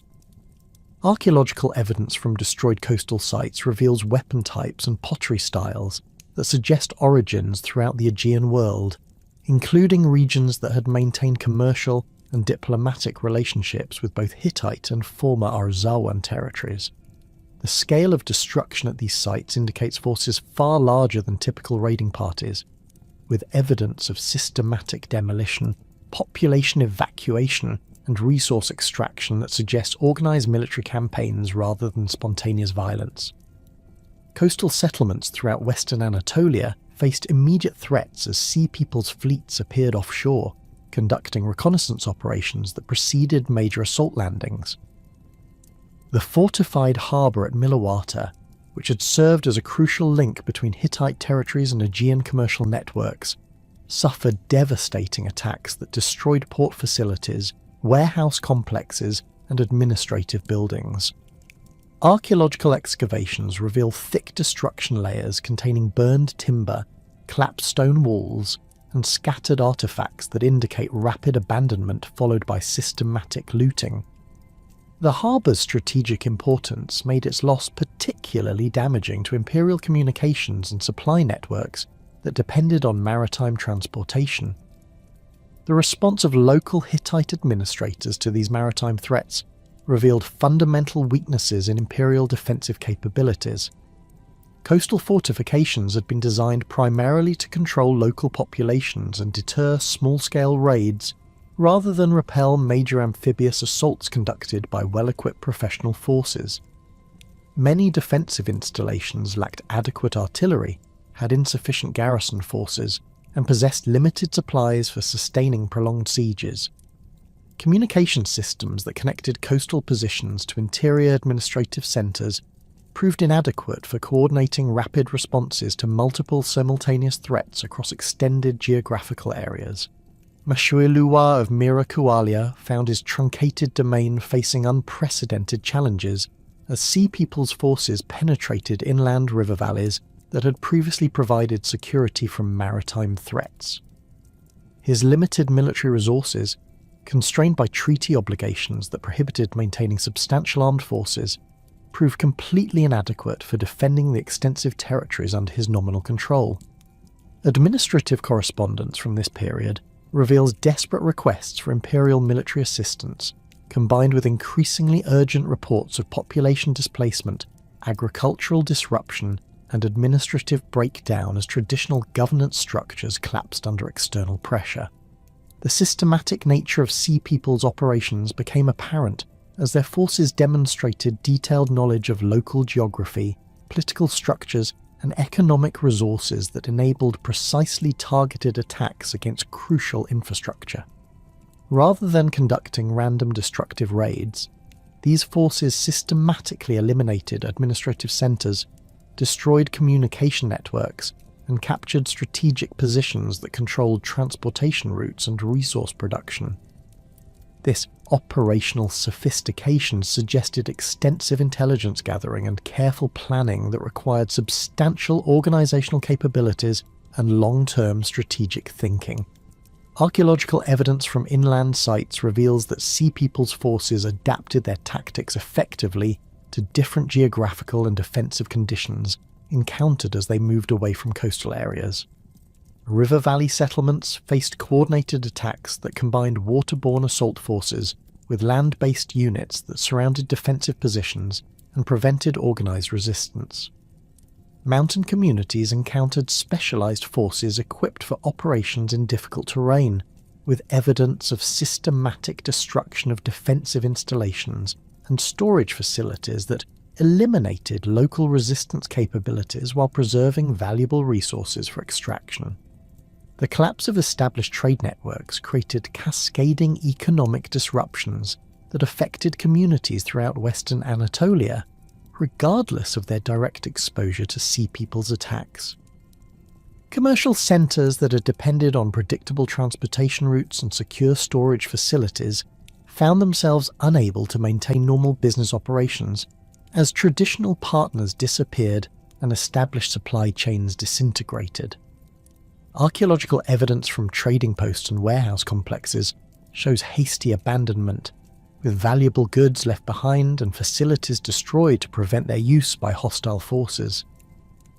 Hapala's mountainous territories initially provided some protection against the maritime raiders, but the kingdom's dependence on lowland trading partners for essential goods created vulnerabilities that became apparent as established commercial relationships collapsed. The ruler's attempts to maintain traditional tribute obligations to Hittite authorities became increasingly difficult as the economic foundation supporting these payments disintegrated. Administrative documents record growing tensions between imperial demands for continued tribute and local populations facing severe hardships due to disrupted trade relationships and refugee influxes from affected coastal areas. Population movements triggered by Sea People's activities created humanitarian crises throughout western Anatolia, as established communities struggled to accommodate displaced populations while maintaining their own survival. Archaeological evidence from settlement sites shows rapid expansion of residential areas, often constructed using improvised building techniques and inferior materials that suggest emergency accommodation for refugee populations. Cemetery evidence reveals increased mortality rates, malnutrition indicators, and trauma injuries that demonstrate the severe hardships faced by displaced communities during this period of upheaval. The breakdown of imperial administrative systems created opportunities for local leaders to assert greater autonomy while simultaneously exposing their territories to external threats without imperial protection. Some regional commanders attempted to organize independent defensive arrangements, pooling resources from multiple communities to create ad hoc military forces capable of limited resistance against Sea People's incursions. These improvised arrangements achieved occasional tactical successes, but lacked the resources and coordination necessary for effective strategic defense against well-organized enemy forces. Traditional Arzawan political structures, which had been suppressed but not entirely eliminated during the period of Hittite domination, began re-emerging as imperial control weakened and local communities sought familiar organizational frameworks for addressing unprecedented challenges. Archaeological evidence suggests that some communities attempted to restore pre-conquest administrative practices, religious observances, and social hierarchies that had provided stability and identity during earlier periods of independence. These restoration efforts faced significant obstacles due to generational changes, cultural adaptations, and practical difficulties in reconstructing complex institutional arrangements after decades of imperial rule. The restoration attempts revealed the extent to which traditional Arzawan institutions had been transformed during the period of vassalage. Administrative practices had been modified to accommodate imperial requirements, military traditions had been adapted to serve imperial rather than local interests, and economic systems had been restructured to support tribute obligations and imperial commercial networks. Religious practices had incorporated Hittite elements, while traditional ceremonies had been modified to acknowledge imperial authority. These adaptations meant that restoration efforts often produced hybrid institutions that combined traditional elements with imperial innovations in ways that reflected the complex cultural changes of the vassalage period. Military capabilities available to communities attempting to restore independence remained severely limited by the systematic dismantling of traditional defense systems during the imperial period. Weapon stockpiles had been confiscated or redistributed, fortification systems had been dismantled or neglected, and military training programs had been eliminated or redirected to serve imperial purposes. The few military commanders who retained knowledge of traditional Arzawan tactical doctrines were often elderly men whose experience dated to the pre-conquest period, creating significant gaps in military leadership and institutional knowledge necessary for effective resistance. The Sea People's impact on urban centres throughout western Anatolia varied significantly depending on defensive capabilities, geographical position, and strategic importance. Major administrative centres that had served as focal points for imperial control faced systematic attacks designed to eliminate their capacity for coordinating regional resistance. Archaeological evidence from these sites reveals extensive destruction of palace complexes, administrative buildings and storage facilities, often accompanied by evidence of systematic looting that removed valuable materials while destroying records and equipment that might support future administrative activities. Smaller settlements often faced different treatment from Sea People's forces, with some communities apparently reaching accommodation arrangements that preserved local populations in exchange for cooperation or tribute payments. Archaeological evidence from these sites shows less extensive destruction, with residential areas often remaining intact while administrative and defensive installations were systematically eliminated. This selective destruction pattern suggests that Sea People's forces distinguished between different types of targets based on strategic considerations rather than pursuing indiscriminate destruction. The collapse of centralized religious institutions created spiritual crises that compounded the practical difficulties faced by communities throughout the region. Temple complexes that had served as centers for community identity and social organization suffered systematic destruction, with religious artifacts scattered or removed and priestly hierarchies disrupted or eliminated. The loss of traditional religious frameworks left communities without familiar sources of spiritual guidance and social cohesion during periods of unprecedented stress and uncertainty. Attempts to maintain religious continuity under these difficult conditions reveal remarkable resilience and adaptability in local communities. Archaeological evidence suggests that religious observances continued in improvised settings, with traditional ceremonies adapted to available resources and modified to address contemporary concerns about survival and community protection. Votive deposits from this period show simplified offerings and modified ritual practices that preserved essential spiritual elements while acknowledging practical constraints imposed by disrupted social and economic conditions. The breakdown of established legal and judicial systems created additional challenges for communities attempting to maintain social order during periods of crisis and displacement. Traditional legal authorities had often been eliminated or displaced, while established precedents and procedures proved inadequate for addressing unprecedented situations involving displaced populations, resource shortages, and external threats. Archaeological evidence suggests that some communities developed improvised legal arrangements that combined traditional practices with emergency measures designed to address immediate survival needs. Economic adaptation to the collapse of established systems required fundamental changes in production, distribution, and consumption patterns throughout Western Anatolia. Communities that had specialized in particular crafts or agricultural products for trade in imperial markets found themselves forced to develop more diverse economic bases capable of supporting local self-sufficiency. Archaeological evidence reveals increased household-level production of basic necessities, simplified craft techniques that required fewer specialized materials, and modified agricultural practices that emphasize subsistence rather than commercial production. The preservation of cultural knowledge and technical skills during this period of disruption required conscious efforts by community members who recognized the importance of maintaining traditional capabilities despite immediate pressures for survival. Archaeological evidence suggests that some craft specialists continued practicing traditional techniques despite reduced demand and limited access to raw materials. Educational activities continued in modified forms, with knowledge transmission occurring through informal arrangements that preserved essential cultural elements while adapting to changed circumstances. The final collapse of centralized authority in Western Anatolia around 1180 BC did not result in complete abandonment of the region, but rather initiated a prolonged period of political fragmentation and cultural adaptation that scholars have termed the Anatolian Dark Age.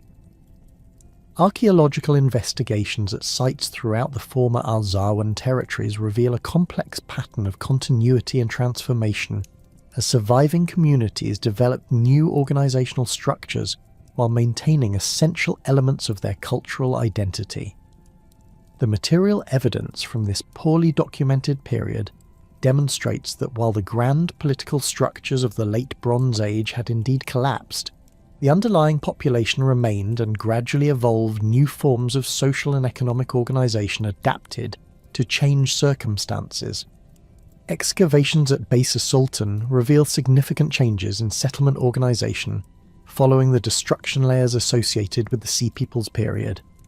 The massive palace complex that had dominated the site during the Late Bronze Age was never rebuilt, but archaeological evidence shows continued occupation in modified residential areas, constructed using salvaged materials from the destroyed administrative buildings. The new settlement pattern featured smaller, more defensible structures arranged around central courtyards that provided security while maintaining community cohesion. Pottery assemblages from these levels show clear continuity with earlier traditions while incorporating simplified production techniques that required fewer specialised resources and less centralised organisation. Similar patterns of adaptive reoccupation appear at sites throughout the Hermus and Meander River valleys, where communities established themselves in easily defended positions that provided access to agricultural land and water sources while offering protection against potential raiders. The hilltop settlement at Sardis shows evidence of continuous occupation throughout the transition period, though on a much reduced scale compared to its late Bronze Age prominence. Residential structures from the early Dark Age levels demonstrate sophisticated understanding of defensive architecture, with thick walls, limited access points, and integrated storage facilities that enabled communities to withstand brief sieges while maintaining normal domestic activities. The survival and evolution of Luwian-speaking communities throughout Western Anatolia provides crucial evidence for cultural continuity during this period of political disruption. Hieroglyphic Luwian inscriptions from sites like Karatepe and other locations in southern Anatolia demonstrate that the language not only survived the collapse but continued to develop and evolve during the Dark Age centuries. These inscriptions, though often brief and formulaic, preserve traditional royal titles, religious terminology, and administrative vocabulary that connects directly to earlier Arzawan political and cultural traditions. The continued use of Luwian in monumental context suggests that local elites maintained awareness of their cultural heritage, while adapting to changed political circumstances. Archaeological evidence from rural settlements reveals the development of new agricultural strategies designed to maximize local self-sufficiency, while minimizing dependence on external trade networks. Excavated farmsteads from this period show expanded storage facilities, diversified crop production, and integrated craft activities that enabled individual households to meet most of their material needs through local resources. Archaeobotanical analysis reveals increased cultivation of hardy grains like barley and emmer wheat that provided reliable harvests even under adverse conditions, while reduced evidence for luxury crops suggests adaptation to more restricted economic circumstances. The transformation of craft production during the Dark Age reflects broader changes in economic organisation and social structure throughout the region. Specialised workshops that had produced goods for elite consumption and long-distance trade were replaced by household-level production that emphasised practical items needed for daily life. Pottery production shows particular adaptation, with simplified forms and decorative schemes that maintained aesthetic appeal while requiring less specialised knowledge and fewer exotic materials. Metalworking continued but focused primarily on essential tools and weapons rather than luxury items, with bronzeworking techniques adapted to use locally available materials and simplified production methods. Local political organisations that emerged during the Dark Age demonstrate remarkable innovation in developing governance structures suited to the reduced scale and resources of post-collapse communities. Archaeological evidence from several sites suggests the development of council-based decision-making systems that distributed authority among multiple community leaders rather than concentrating power in individual rulers. Meeting places identified at sites like Aphrodisias feature circular or semicircular arrangements of stone seating that could accommodate community assemblies, while the absence of elaborate throne rooms or audience halls suggests more egalitarian political arrangements than had characterised the late Bronze Age kingdoms. The evolution of defensive strategies during this period reveals sophisticated adaptation to the changed security environment created by the collapse of imperial protection systems. Communities developed coordinated warning systems using hilltop signal stations that could rapidly communicate threats across extended areas, enabling coordinated responses despite the absence of centralized military organization. Archaeological surveys have identified networks of small fortified positions that controlled key mountain passes and river crossings, suggesting systematic defensive planning that required cooperation between multiple independent communities. Religious practices during the Dark Age show both continuity with traditional Arzawan beliefs and adaptation to changed social and economic circumstances. Sanctuary sites throughout the region continue to receive votive offerings and ritual deposits, though these were generally simpler and less valuable than those from the Late Bronze Age. The persistence of traditional religious sites suggests that communities maintained connection to ancestral spiritual traditions while adapting ceremonial practices to available resources. Rock-cut reliefs and simple stone monuments from this period preserve traditional iconographic elements, including storm god imagery and fertility symbols that connected Dark Age communities to their cultural heritage. The challenge of reconstructing political and social developments during this period stems primarily from the dramatic reduction in written documentation compared to the abundant archives of the Late Bronze Age kingdoms. The collapse of centralized administrative systems eliminated the systematic record-keeping that provides detailed information about earlier periods, while the simplified material culture of Dark Age communities produced fewer inscribed objects and monumental texts. Archaeological evidence therefore becomes the primary source for understanding this period, requiring careful analysis of settlement patterns, artifact distributions, and architectural remains to reconstruct social and political developments. Trade relationships during the early Dark Age operated on a much reduced scale compared to the extensive commercial networks of the Late Bronze Age, but archaeological evidence demonstrates that exchange relationships continue to connect communities across Western Anatolia and beyond. Obsidian analysis reveals continued exploitation of traditional source areas in central Anatolia, while chemical characterization of metal artifacts shows that copper and tin continue to reach Western Anatolian communities through exchange networks that may have operated through multiple small-scale transactions rather than the organized commercial systems of earlier periods.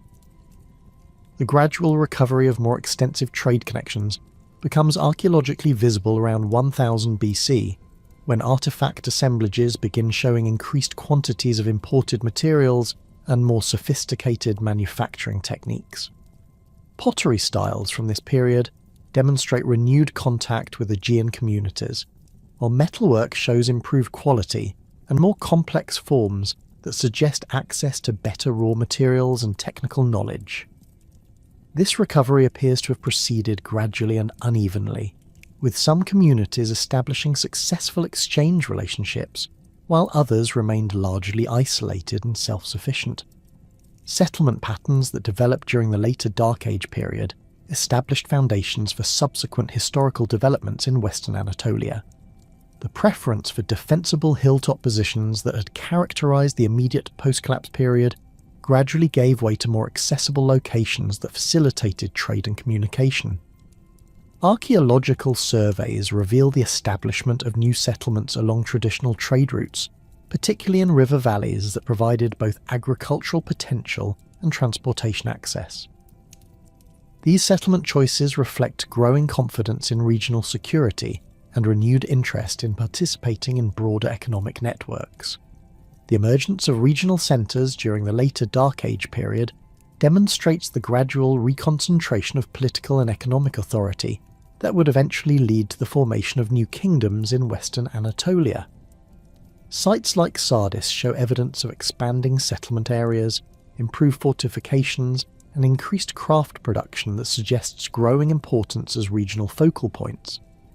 Archaeological evidence indicates that these emerging centres attracted populations from smaller settlements, creating concentrations of people and resources that provided foundations for more complex political organisations. Technological developments during the Dark Age period reveal both continuity with Bronze Age traditions and innovation driven by changed circumstances and resource availability. The transition to iron technology occurred gradually throughout Western Anatolia, with iron objects appearing alongside traditional bronze implements in archaeological contexts from around 1100 BC. Early iron working appears to have developed independently in multiple locations, with local smiths experimenting with techniques for working the new metal while maintaining traditional bronze working capabilities for items where iron was unsuitable. The quality of iron production improved significantly during the later Dark Age period, with archaeological evidence showing increasingly sophisticated forging techniques and better understanding of heat treatment processes that produce superior weapons and tools. Ironworking required different raw materials and techniques than bronze production, leading to changes in trade relationships and craft organization that contributed to broader economic and social transformations. The superior performance of iron weapons and tools provided advantages that encouraged rapid adoption once technical problems were resolved. Cultural memory and historical consciousness during the Dark Age period preserved important elements of Arzawan identity while adapting to changed circumstances. Oral traditions that maintained knowledge of past glory and cultural achievements provided continuity across generations that lacked written historical records. Archaeological evidence suggests that some communities preserved traditional ceremonies and festivals that commemorated historical events and cultural heroes, maintaining connection to their heritage while developing new traditions suited to contemporary conditions. The gradual development of new artistic traditions during the later Dark Age period demonstrates the creative adaptation of traditional cultural elements to contemporary circumstances and available resources. Pottery decoration shows evolution from simplified geometric patterns toward more complex designs that incorporated traditional motifs while developing new stylistic elements. Metalwork and other crafts show similar patterns of innovation within traditional frameworks, suggesting that craftsmen maintained awareness of historical traditions while developing new techniques and styles suited to changed conditions. Regional variations in Dark Age development reflect the diverse geographical and cultural conditions throughout Western Anatolia, with different areas following distinct trajectories based on local resources, security situations, and cultural preferences. Coastal areas that had suffered severe damage during the Sea Peoples period showed slower recovery than inland regions that had experienced less disruption. Mountain communities maintained more traditional lifestyles and political arrangements, while river valley settlements showed greater innovation and adaptation to new economic opportunities. The foundation for subsequent historical developments in Western Anatolia was established during the later centuries of the Dark Age, as communities developed new institutions, technologies, and cultural practices that would influence the region's development for centuries to come. Archaeological evidence demonstrates that by 900 BC, Western Anatolia had developed new forms of political organization, economic systems, and cultural expression that built upon traditional foundations while incorporating innovations developed during the challenging centuries following the Bronze Age collapse. The gradual stabilization of Western Anatolia during the final centuries of the Dark Age created conditions favorable for the emergence of new political entities that would fundamentally reshape the region's cultural and political landscape. Archaeological evidence from sites throughout the former Arzawan territories reveals increasing prosperity, expanded settlement patterns, and renewed long-distance trade connections that provided the foundation for more ambitious political projects. The most significant of these developments occurred in the fertile valleys around Sardis, where a dynasty claiming descent from Heraclid lineages began consolidating control over surrounding territories through a combination of military conquest, diplomatic alliances, and economic integration that would eventually create the Lydian kingdom. The rise of Lydian power proceeded through systematic expansion that incorporated former Arzawan territories into a new imperial structure fundamentally different from either the Bronze Age kingdoms or the fragmented political arrangements of the Dark Age period. Lydian rulers developed administrative systems that combined traditional Anatolian governance practices with innovations borrowed from contemporary Greek city-states and Near Eastern kingdoms, creating hybrid institutions that proved remarkably effective for managing diverse populations across extensive territories. Archaeological excavations at Lydian administrative centres reveal sophisticated bureaucratic facilities, standardised record-keeping systems, and specialised storage complexes that supported the complex logistics required for governing an expanding territorial state.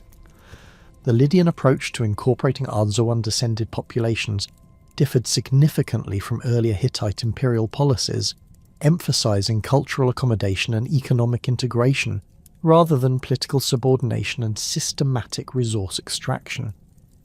Lydian administrators recognised that the scattered community throughout western Anatolia possessed valuable agricultural, craft, and commercial capabilities that could contribute to royal prosperity if properly managed and incentivised. Rather than imposing uniform administrative structures, Lydian governance adapted to local conditions while establishing overarching frameworks for taxation, military service, and judicial proceedings that maintained central authority without disrupting productive local arrangements.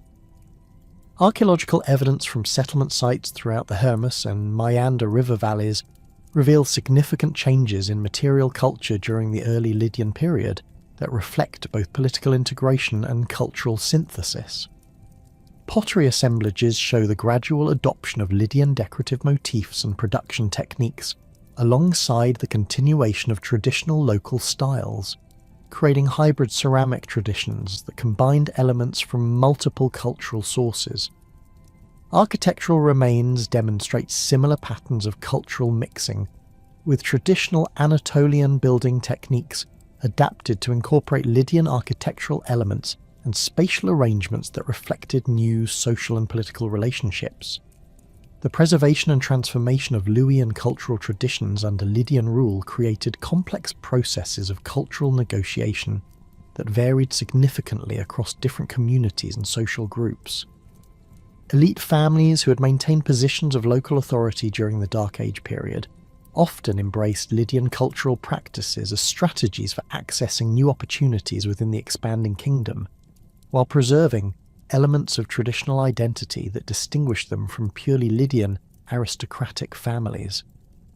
Archaeological evidence from elite residential complexes shows the adoption of Lydian luxury goods, architectural styles, and burial practices alongside the continued use of traditional religious symbols, artistic motifs, and ceremonial objects that maintained connection to Arzawan heritage.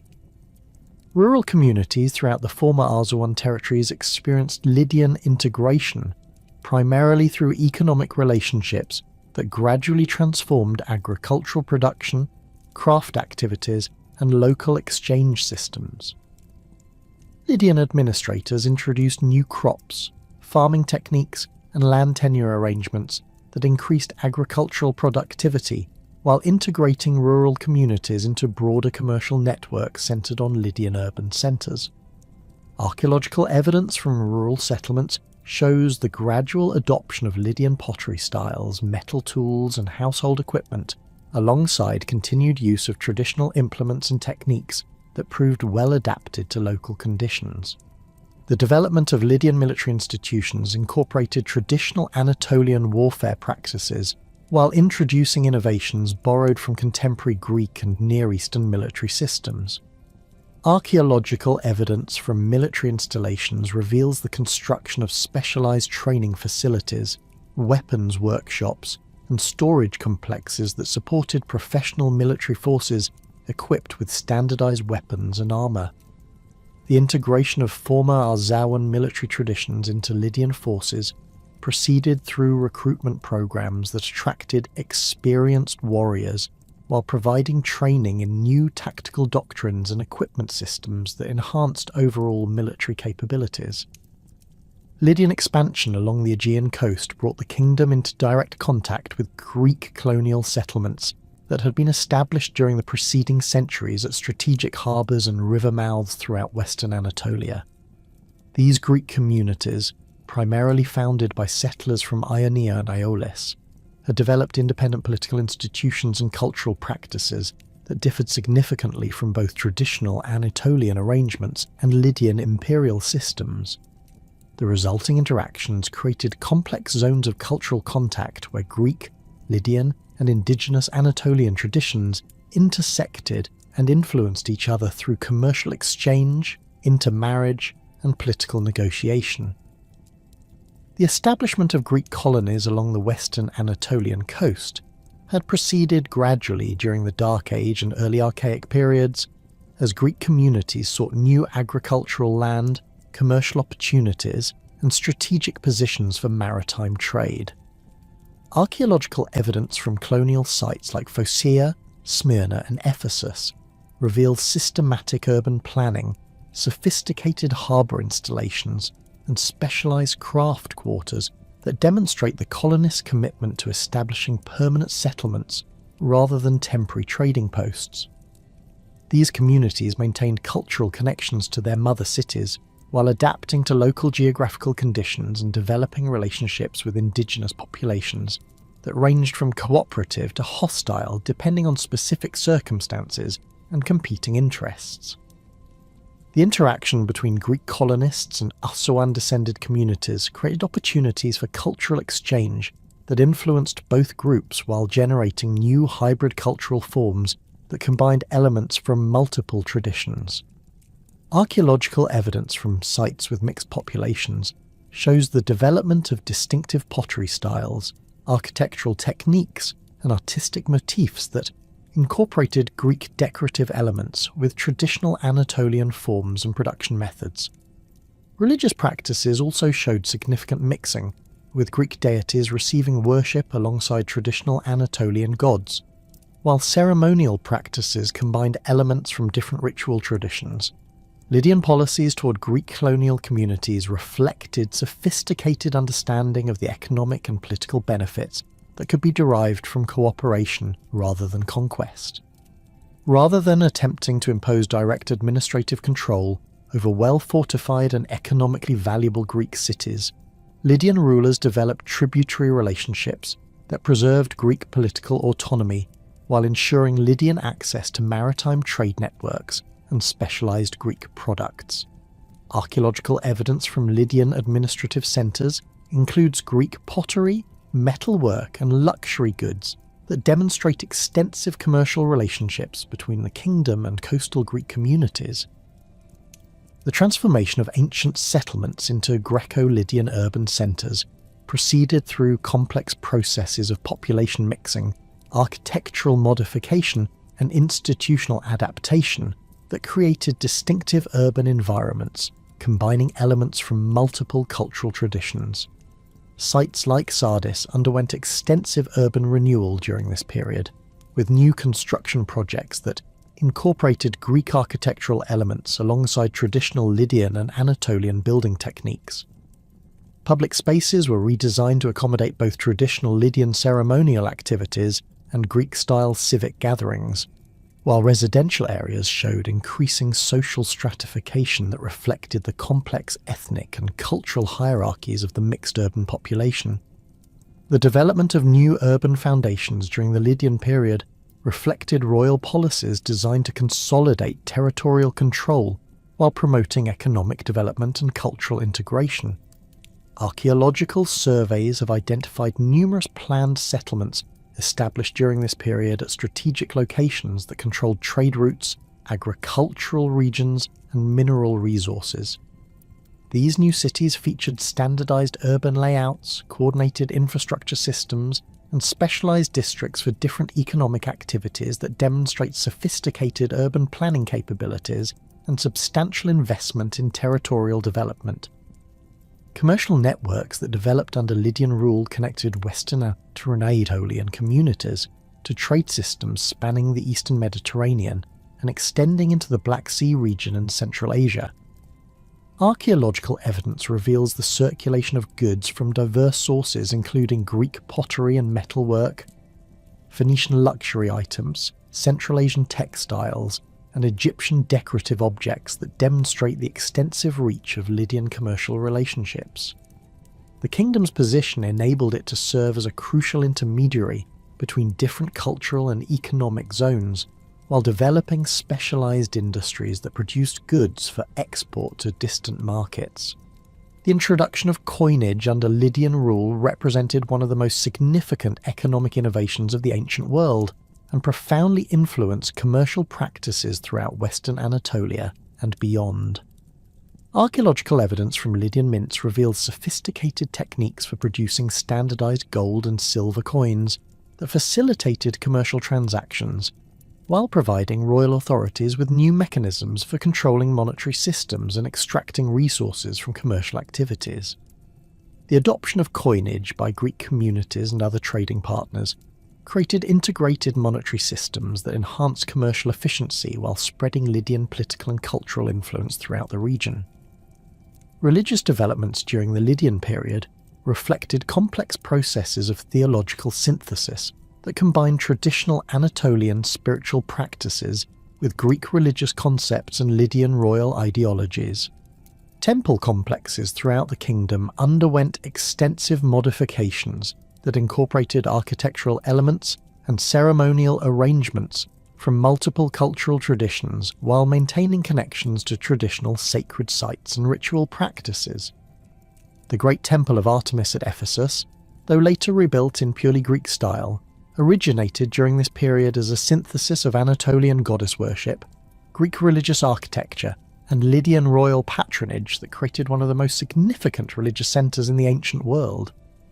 Artistic developments during the Lydian period produced distinctive cultural achievements that combined traditional Anatolian craft techniques with Greek aesthetic principles and Lydian royal patronage systems. Archaeological evidence from workshops and artistic centres reveals the production of luxury goods, including decorated metalwork, carved gems, and elaborate textiles that incorporated motifs and techniques from multiple cultural sources. These artistic innovations influenced contemporary Greek art while preserving and transforming traditional Anatolian artistic traditions that had survived from the Bronze Age through the Dark Age period. The development of literary and intellectual culture under Lydian rule created new opportunities for cultural expression and knowledge preservation that brought together scholars, poets, and religious thinkers from diverse backgrounds. Archaeological evidence suggests the existence of libraries, schools, and intellectual centres that supported the preservation and transmission of traditional knowledge while encouraging innovation and cultural synthesis. The famous Lydian philosopher and political theorist Alcmaeon, though known primarily through later Greek sources, represents the kind of intellectual achievement that became possible through the cultural mixing and royal patronage that characterized the Lydian period. Educational systems that developed during this period reflected the kingdom's multicultural character and the practical needs of governing diverse populations with different languages, customs, and legal traditions. Archaeological evidence from urban centres suggests the existence of schools that provided instruction in multiple languages, including Lydian, Greek, and Luwian, while teaching practical skills necessary for administrative, commercial, and craft activities. These educational institutions played crucial roles in creating shared cultural frameworks that enabled effective communication and cooperation between different ethnic and cultural groups within the kingdom.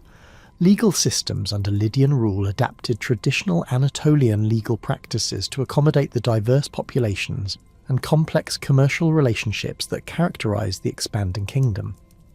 Archaeological evidence includes legal documents written in multiple languages and scripts that demonstrate sophisticated approaches to resolving disputes between parties from different cultural backgrounds. These legal innovations influenced subsequent Greek and Persian legal developments while preserving important elements of traditional Anatolian jurisprudence that had evolved over centuries of political and cultural change. The integration of traditional Arzawan agricultural and craft knowledge into Lydian economic systems created synergies that enhanced productivity while preserving valuable technical capabilities that might otherwise have been lost. Archaeological evidence from agricultural sites reveals the continued use of traditional farming techniques alongside the introduction of new crops and methods that increased overall productivity. Craft production centres show similar patterns of innovation within traditional frameworks, with traditional Anatolian techniques adapted to produce goods that met the demands of expanded markets while maintaining quality standards and aesthetic principles that distinguished regional products.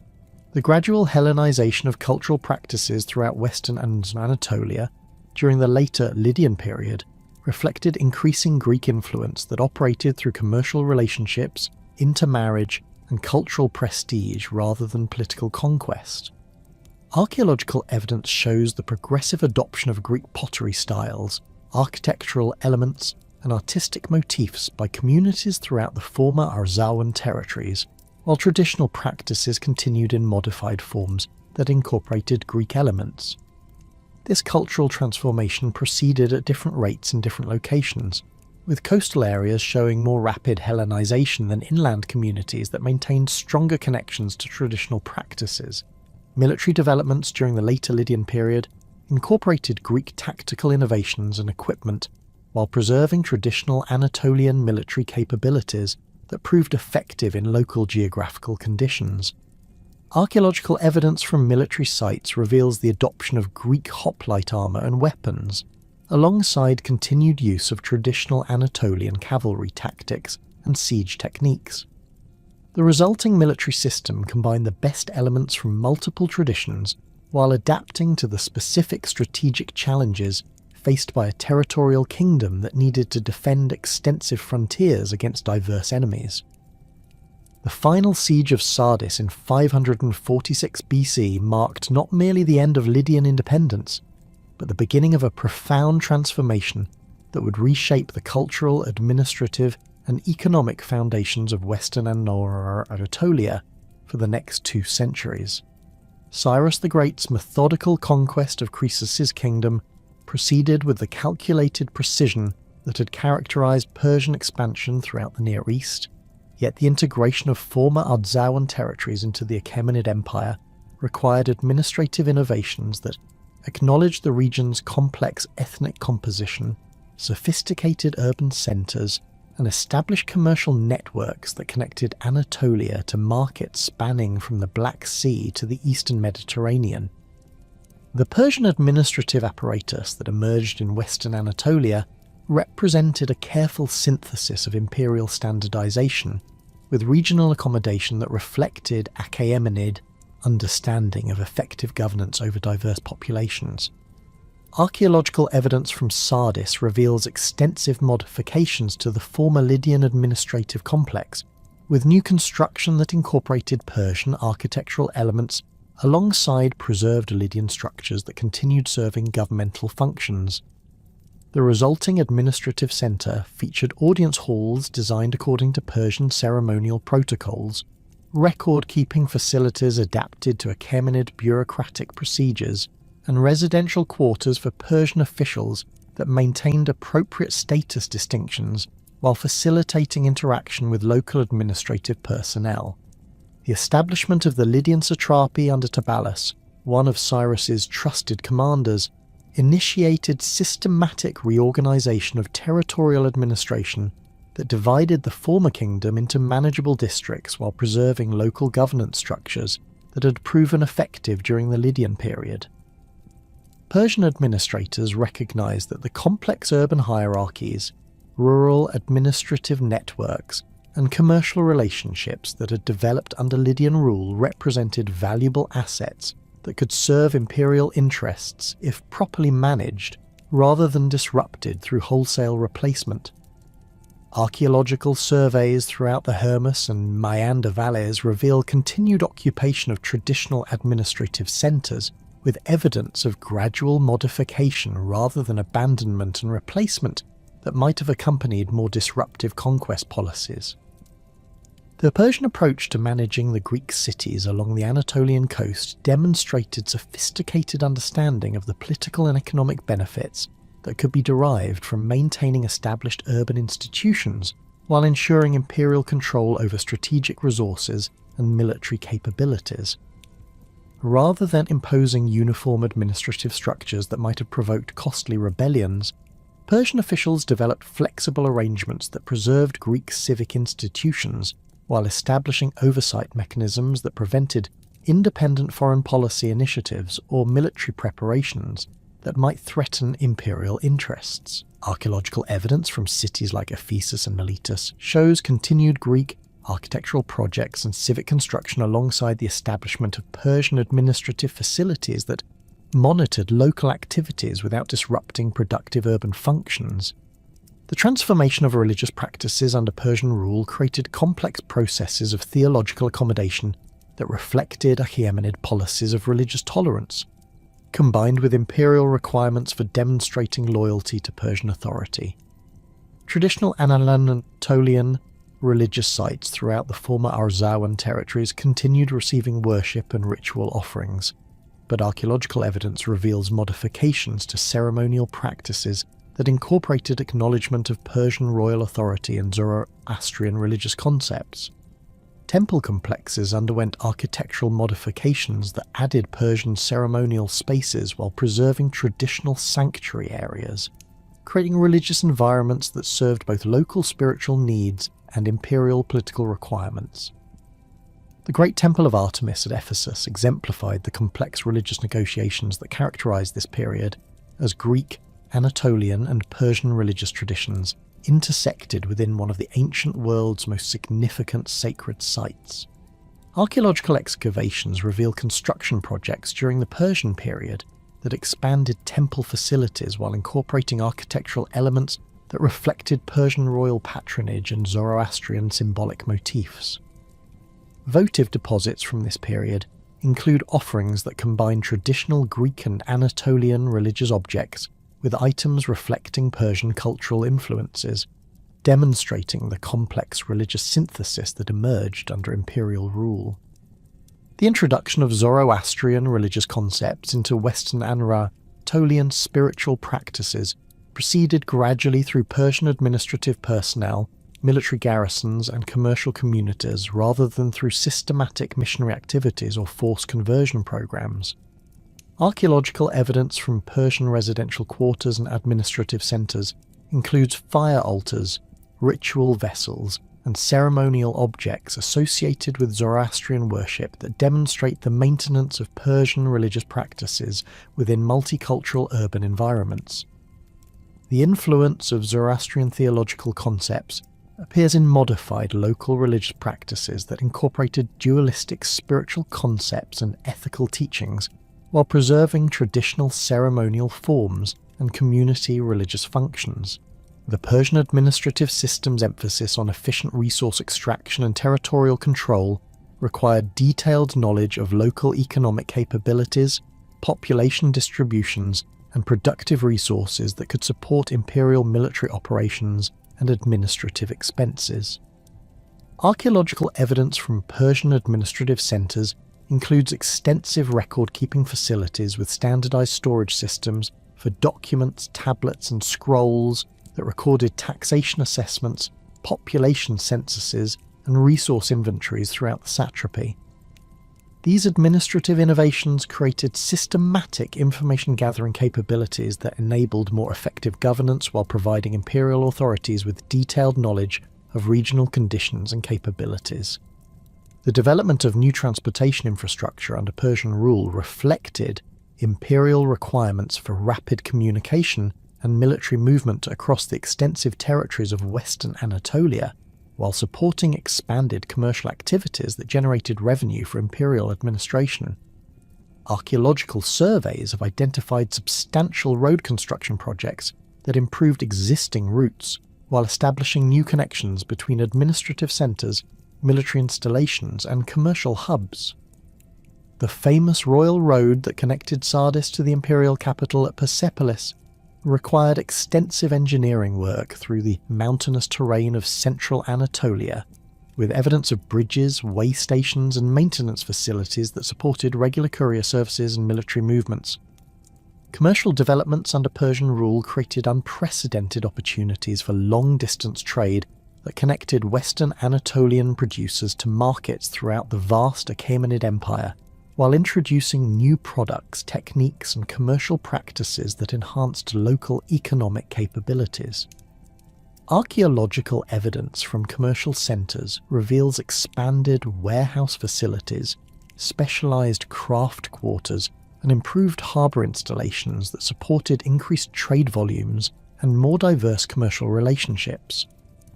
The Persian Empire's standardised coinage system facilitated commercial transactions across vast distances while providing stable monetary standards that reduced transaction costs and commercial risks.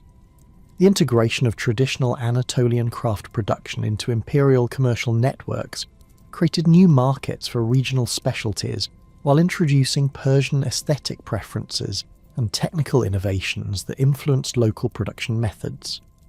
Archaeological evidence from craft workshops reveals the continued production of traditional pottery, textiles, and metalwork alongside new products that incorporated Persian decorative motifs and production techniques. Textile production, which had been a significant economic activity throughout the region's history, expanded significantly under Persian rule, as imperial demand for high-quality fabrics created profitable export opportunities for skilled local producers. Agricultural innovations introduced during the Persian period enhanced productivity while adapting traditional farming practices to serve imperial administrative requirements and expanded commercial opportunities. Archaeological evidence from rural settlements reveals the introduction of new irrigation techniques, crop varieties, and land management practices that increased yields while maintaining soil fertility over extended periods. Persian administrators promoted agricultural improvements that supported growing urban populations, while generating surplus production for taxation and commercial export that contributed to imperial revenues and regional prosperity. The Persian military system's incorporation of local military traditions and personnel created hybrid forces that combined imperial standardization with regional tactical knowledge and geographical expertise. Archaeological evidence from military installations reveals weapons workshops, training facilities, and garrison quarters that supported mixed units including Persian regulars, local auxiliaries, and specialized forces recruited from different ethnic communities within the satrapy. These military arrangements provided effective defense against external threats, while maintaining internal security through forces that understood local conditions and possessed established relationships with regional populations. The gradual Persianization of elite culture throughout Western Anatolia proceeded through adoption of Persian court customs, artistic styles, and social practices that demonstrated loyalty to imperial authority, while providing access to opportunities within the broader Persian administrative and commercial systems. Archaeological evidence from elite residential complexes reveals the adoption of Persian architectural elements, decorative arts, and luxury goods alongside continued use of traditional local status symbols and cultural markers. These cultural adaptations created distinctive hybrid elite cultures that maintained regional identity while participating effectively in imperial political and social networks. Educational developments under Persian rule created new opportunities for cultural and intellectual exchange that brought together scholars, administrators, and religious thinkers from diverse backgrounds throughout the empire. Archaeological evidence suggests the establishment of schools and intellectual centres that provided training in multiple languages, administrative techniques, and cultural traditions necessary for effective participation in imperial governance and commercial activities. These educational institutions played crucial roles in preserving traditional knowledge while facilitating cultural exchange and innovation that enriched both local and imperial intellectual traditions. Legal systems under Persian administration adapted traditional local legal practices to conform with imperial legal principles, while preserving community-based dispute resolution mechanisms that had proven effective for managing local affairs. Archaeological evidence includes legal documents that demonstrate sophisticated approaches to resolving disputes between parties from different cultural and legal traditions while maintaining consistency with imperial legal standards. These legal innovations created frameworks for managing complex multicultural societies while preserving valuable elements of traditional jurisprudence that had evolved over centuries of political development. The development of Persian period urban planning reflected imperial preferences for orderly, defensible cities that could serve administrative functions while supporting commercial activities and providing appropriate settings for imperial ceremonial requirements. Archaeological excavations at major centres reveal systematic urban renewal projects that improved infrastructure, enhanced defensive capabilities, and created public spaces suitable for imperial administrative and ceremonial functions.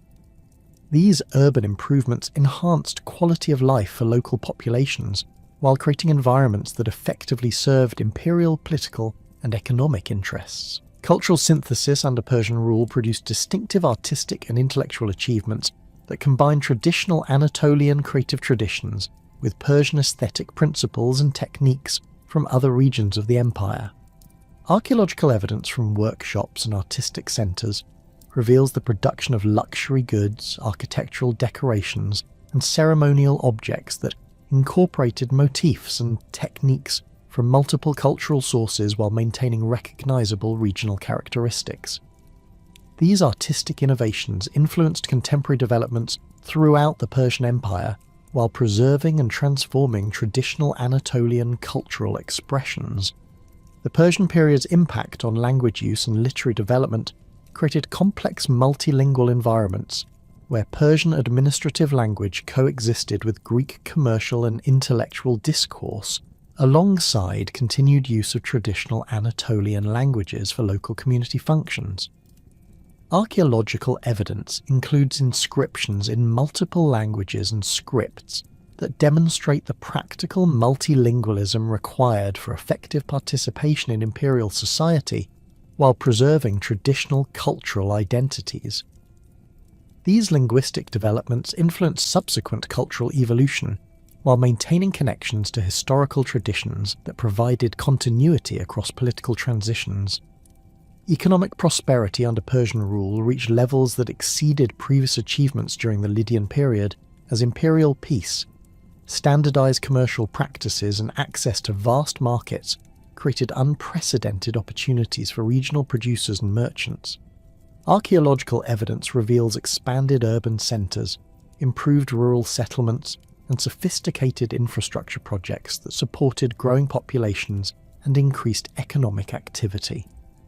The combination of imperial stability, efficient administration, and cultural tolerance created conditions that enabled traditional Anatolian communities to prosper while adapting to new political and economic circumstances.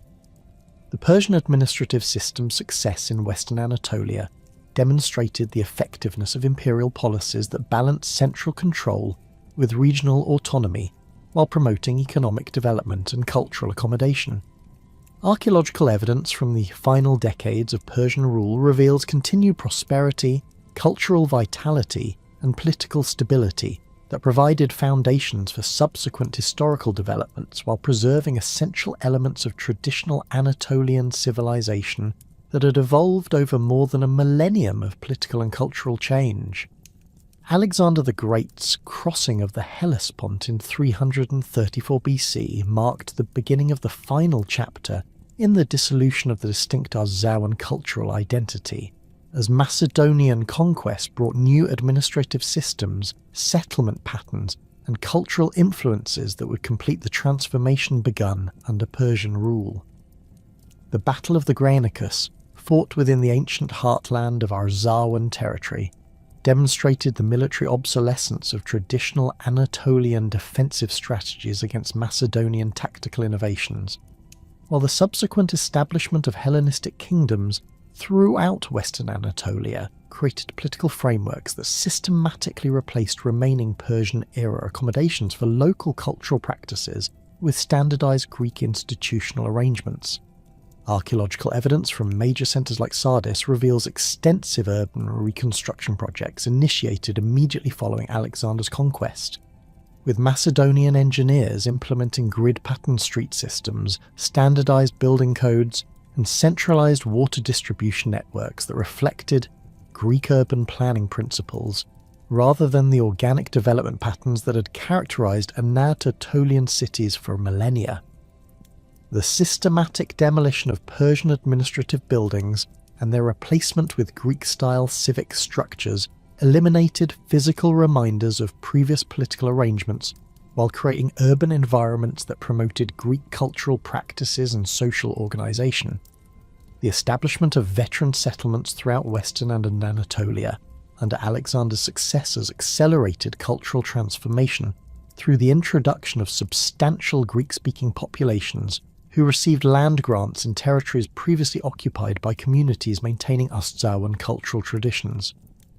Archaeological surveys in the Hermus and Maeander valleys reveal numerous new settlements founded during the early Hellenistic period with distinctly Greek material culture, architectural styles, and urban planning that contrasted sharply with traditional Anatolian settlement patterns.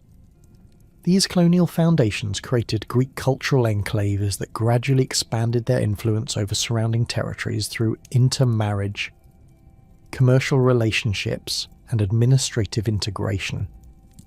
The Seleucid administrative system that emerged in Western Anatolia during the 3rd century BC implemented systematic Hellenization policies that eliminated remaining Persian-era accommodations for local cultural practices while promoting Greek educational institutions, religious observances, and legal procedures throughout the region. Archaeological evidence from administrative centres reveals the replacement of multilingual record-keeping systems with standardised Greek documentation, the conversion of traditional religious sites to Greek cult practices, and the establishment of Greek-style gymnasia and theatres that served as centres for cultural assimilation rather than mere entertainment venues. The gradual disappearance of Luwian language use in public context during the Hellenistic period can be traced through epigraphic evidence that shows the progressive replacement of traditional Anatolian scripts and vocabulary with Greek equivalents in official documents, commercial contracts, and religious dedications. The latest securely dated Luwian inscriptions from Western Anatolia appear during the early 3rd century BC, suggesting that the language survived in private contexts for several generations after its elimination from public use. Archaeological evidence from rural settlements indicates that traditional cultural practices persisted longer in isolated communities, but these enclaves gradually succumbed to economic and social pressures that favoured participation in Greek-dominated urban networks. The Roman conquest of Western Anatolia during the 2nd and 1st centuries BC completed the political transformation begun under Hellenistic rule, while introducing new administrative efficiency and cultural standardization that eliminated the last vestiges of distinct regional identity. Roman provincial administration in Asia Minor implemented systematic census procedures, taxation systems, and legal frameworks that treated all inhabitants as subjects of a unified imperial system, regardless of ethnic background or cultural heritage. Archaeological evidence from Roman administrative centres reveals the construction of standardized governmental buildings, military installations, and infrastructure projects that reflected imperial architectural styles and functional requirements rather than local traditions or preferences. Roman urban planning projects transformed existing cities throughout Western Anatolia according to imperial standards that emphasize functionality, monumentality, and symbolic representation of Roman authority rather than accommodation of local cultural practices or historical continuity. The reconstruction of Ephesus during the early imperial period exemplifies this transformation, with massive construction projects that created a thoroughly Roman urban environment featuring standardized public buildings, residential districts organized according to social hierarchy, and commercial facilities designed to serve imperial economic interests. Our archaeological excavations reveal that these construction projects often involved the deliberate destruction of earlier buildings that might have preserved connections to pre-Roman cultural traditions. The integration of Western and Anatolian populations into Roman military service accelerated cultural assimilation through recruitment policies that removed young men from local communities for extended periods of service in distant provinces where they acquired Roman cultural practices, Latin language skills, and loyalty to imperial institutions rather than regional traditions. Military diplomas and tombstone inscriptions from the imperial period document the careers of numerous soldiers from Western Anatolian communities who served throughout the empire and often retired to veteran colonies far from their places of origin, breaking generational continuity that might have preserved traditional cultural knowledge. Despite systematic political and cultural transformation, elements of Arzawan heritage survived in modified forms that influenced the development of regional culture throughout the Roman and Byzantine periods. Place names throughout Western Anatolia preserve linguistic elements derived from ancient Luwian vocabulary, with modern toponyms like Tralles, Nisa and Magnesia containing recognizable components of pre-Greek Anatolian languages that survived centuries of linguistic change and political transformation.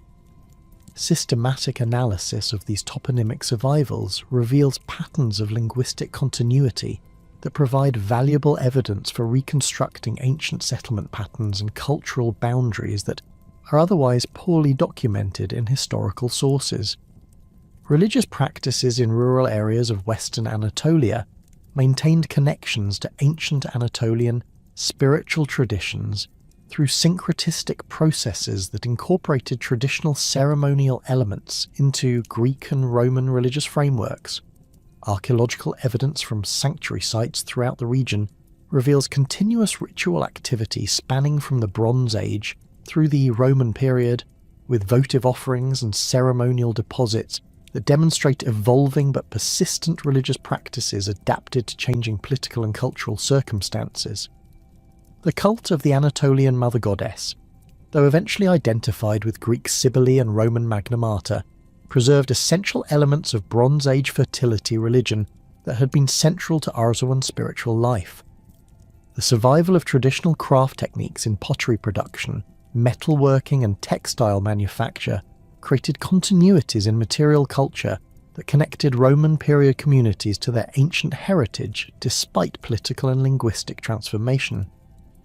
Archaeological analysis of pottery assemblages from rural settlements reveals production techniques, decorative motifs, and vessel forms that maintained recognizable connections to Bronze Age Anatolian traditions, while adapting to changing functional requirements and aesthetic preferences. These craft continuities suggest that practical knowledge and cultural skills passed through family networks and community traditions that preserved essential elements of ancient technical expertise across political transitions. Agricultural practices throughout Western Anatolia during the Roman period incorporated traditional Anatolian farming techniques alongside imperial innovations, creating hybrid systems that maximize productivity while preserving knowledge of local environmental conditions and crop varieties that had been developed over millennia of agricultural experimentation. Archaeological evidence from rural settlements reveals continued use of traditional irrigation methods, terracing systems, and crop rotation practices that had proven effective in local geographical conditions. While Roman agricultural writers like Columella acknowledged the superiority of certain Anatolian farming techniques and recommended their adoption throughout the empire, the rediscovery of Arzawan civilization began during the 19th century as European archaeological expeditions to Anatolia encountered massive ruins, mysterious inscriptions, and distinctive artifact assemblages that clearly predated Greek and Roman occupation, but could not be attributed to any known historical civilization. Early excavations at sites like Sardis and Ephesus revealed construction techniques, architectural styles, and decorative arts that demonstrated sophisticated urban civilization during periods when ancient literary sources provided little information about Anatolian political and cultural development. These initial discoveries generated scholarly interest in exploring the prehistoric and proto-historic periods of Anatolian civilization that had been overshadowed by focus on classical Greek and Roman achievements. The decipherment of Hittite cuneiform texts during the early 20th century provided the first concrete historical evidence for the existence of Arzawa as a major Bronze Age kingdom, with diplomatic correspondence and military records that documented extensive political relationships between Arzawan rulers and other major powers of the ancient Near East. The Amarna letters, discovered in Egypt and containing correspondence between Arzawan kings and Egyptian pharaohs, demonstrated that Arzawa had been recognized as an independent power capable of conducting international diplomacy on equal terms with the great empires of the Late Bronze Age. These textual discoveries transformed scholarly understanding of Bronze Age Anatolian political complexity, while providing historical context for archaeological discoveries throughout Western Anatolia. Systematic archaeological investigation of Bronze Age sites throughout Western Anatolia during the 20th century revealed the extent and sophistication of Arzawan civilization through excavations at major centres like Besa Sultan, Aphrodisias and Troy. These excavations uncovered palace complexes, administrative archives, fortification systems, and residential districts that demonstrated urban planning capabilities, architectural sophistication, and material prosperity comparable to contemporary civilizations in Mesopotamia and Egypt. The discovery of extensive Bronze Age settlement networks throughout the Hermus and Meander valleys revealed that Arzawan political control had extended across substantial territories with integrated administrative systems and coordinated defensive arrangements. The development of new archaeological techniques during the late 20th and early 21st centuries enabled more sophisticated analysis of Arzawan material culture and settlement patterns through methods like remote sensing, chemical analysis, and environmental reconstruction that provided detailed information about ancient economic activities, trade relationships, and environmental conditions. Satellite imagery and ground-penetrating radar revealed extensive buried structures at known sites while identifying previously unknown settlements that expanded understanding of Arzawan territorial extent and population density. Chemical analysis of pottery, metals, and other artifacts provided evidence for trade networks, production techniques, and resource exploitation patterns that demonstrated the complexity of Bronze Age Anatolian economic systems. Linguistic analysis of Luwian hieroglyphic inscriptions, discovered throughout Anatolia and Syria, provided crucial evidence for understanding Arzawan language, religious practices, and political institutions that supplemented archaeological evidence with direct testimony from ancient sources. The gradual decipherment of Luwian hieroglyphic texts revealed that this writing system had been used throughout much of Anatolia during the Late Bronze Age and Early Iron Age, with inscriptions that documented royal genealogies, religious ceremonies, and administrative procedures that provided insights into Arzawan political and cultural organisation. These linguistic discoveries demonstrated the widespread influence of Luwian-speaking peoples throughout Anatolia, while revealing connections between different regional kingdoms that had shared cultural and political traditions. Contemporary scholarly debates about Arzawan civilization focus on fundamental questions about political organization, cultural identity, and historical significance that reflect broader discussions about Bronze Age state formation, cultural interaction, and imperial expansion in the ancient Near East. Some scholars emphasize Arzawan political independence and cultural distinctiveness, arguing that the kingdom represented a unique Anatolian political tradition that differed significantly from contemporary Near Eastern imperial systems.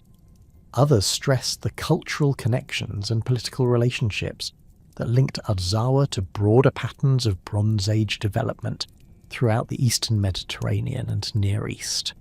The relationship between Arzawan political institutions and broader patterns of Bronze Age state formation remains a subject of active scholarly investigation, with ongoing debates about the extent to which Arzawan governmental systems reflected indigenous Anatolian political traditions versus adaptation of administrative techniques borrowed from Mesopotamian and Egyptian sources. Archaeological evidence for specialized administrative buildings, record-keeping systems, and bureaucratic procedures suggests sophisticated governmental capabilities. but the specific organizational principles and institutional arrangements that governed Arzawan political life remain poorly understood due to limited textual evidence and the fragmentary nature of administrative archives. Questions about Arzawan cultural identity and ethnic composition reflect broader scholarly discussions about the nature of Bronze Age political entities and the relationship between political organisation and cultural identity in ancient societies.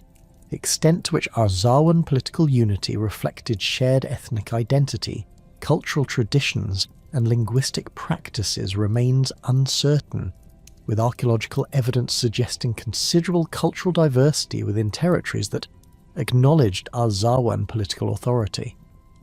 These debates have important implications for understanding ancient concepts of political legitimacy, territorial control, and cultural integration in complex Bronze Age societies. The significance of Arzawan civilization for understanding Bronze Age Anatolian history and Indo-European cultural development continues to generate scholarly interest and debate as new archaeological discoveries and analytical techniques provide additional evidence for evaluating competing interpretations of ancient Anatolian political and cultural development. Recent excavations at sites throughout western Anatolia have revealed evidence for sophisticated urban planning, advanced metallurgical techniques, and extensive trade networks that demonstrate the complexity and prosperity of Bronze Age Anatolian civilization. These discoveries have important implications for understanding the broader historical context of Indo-European expansion, the development of complex societies in Anatolia, and the cultural interactions that shaped ancient Near Eastern civilization.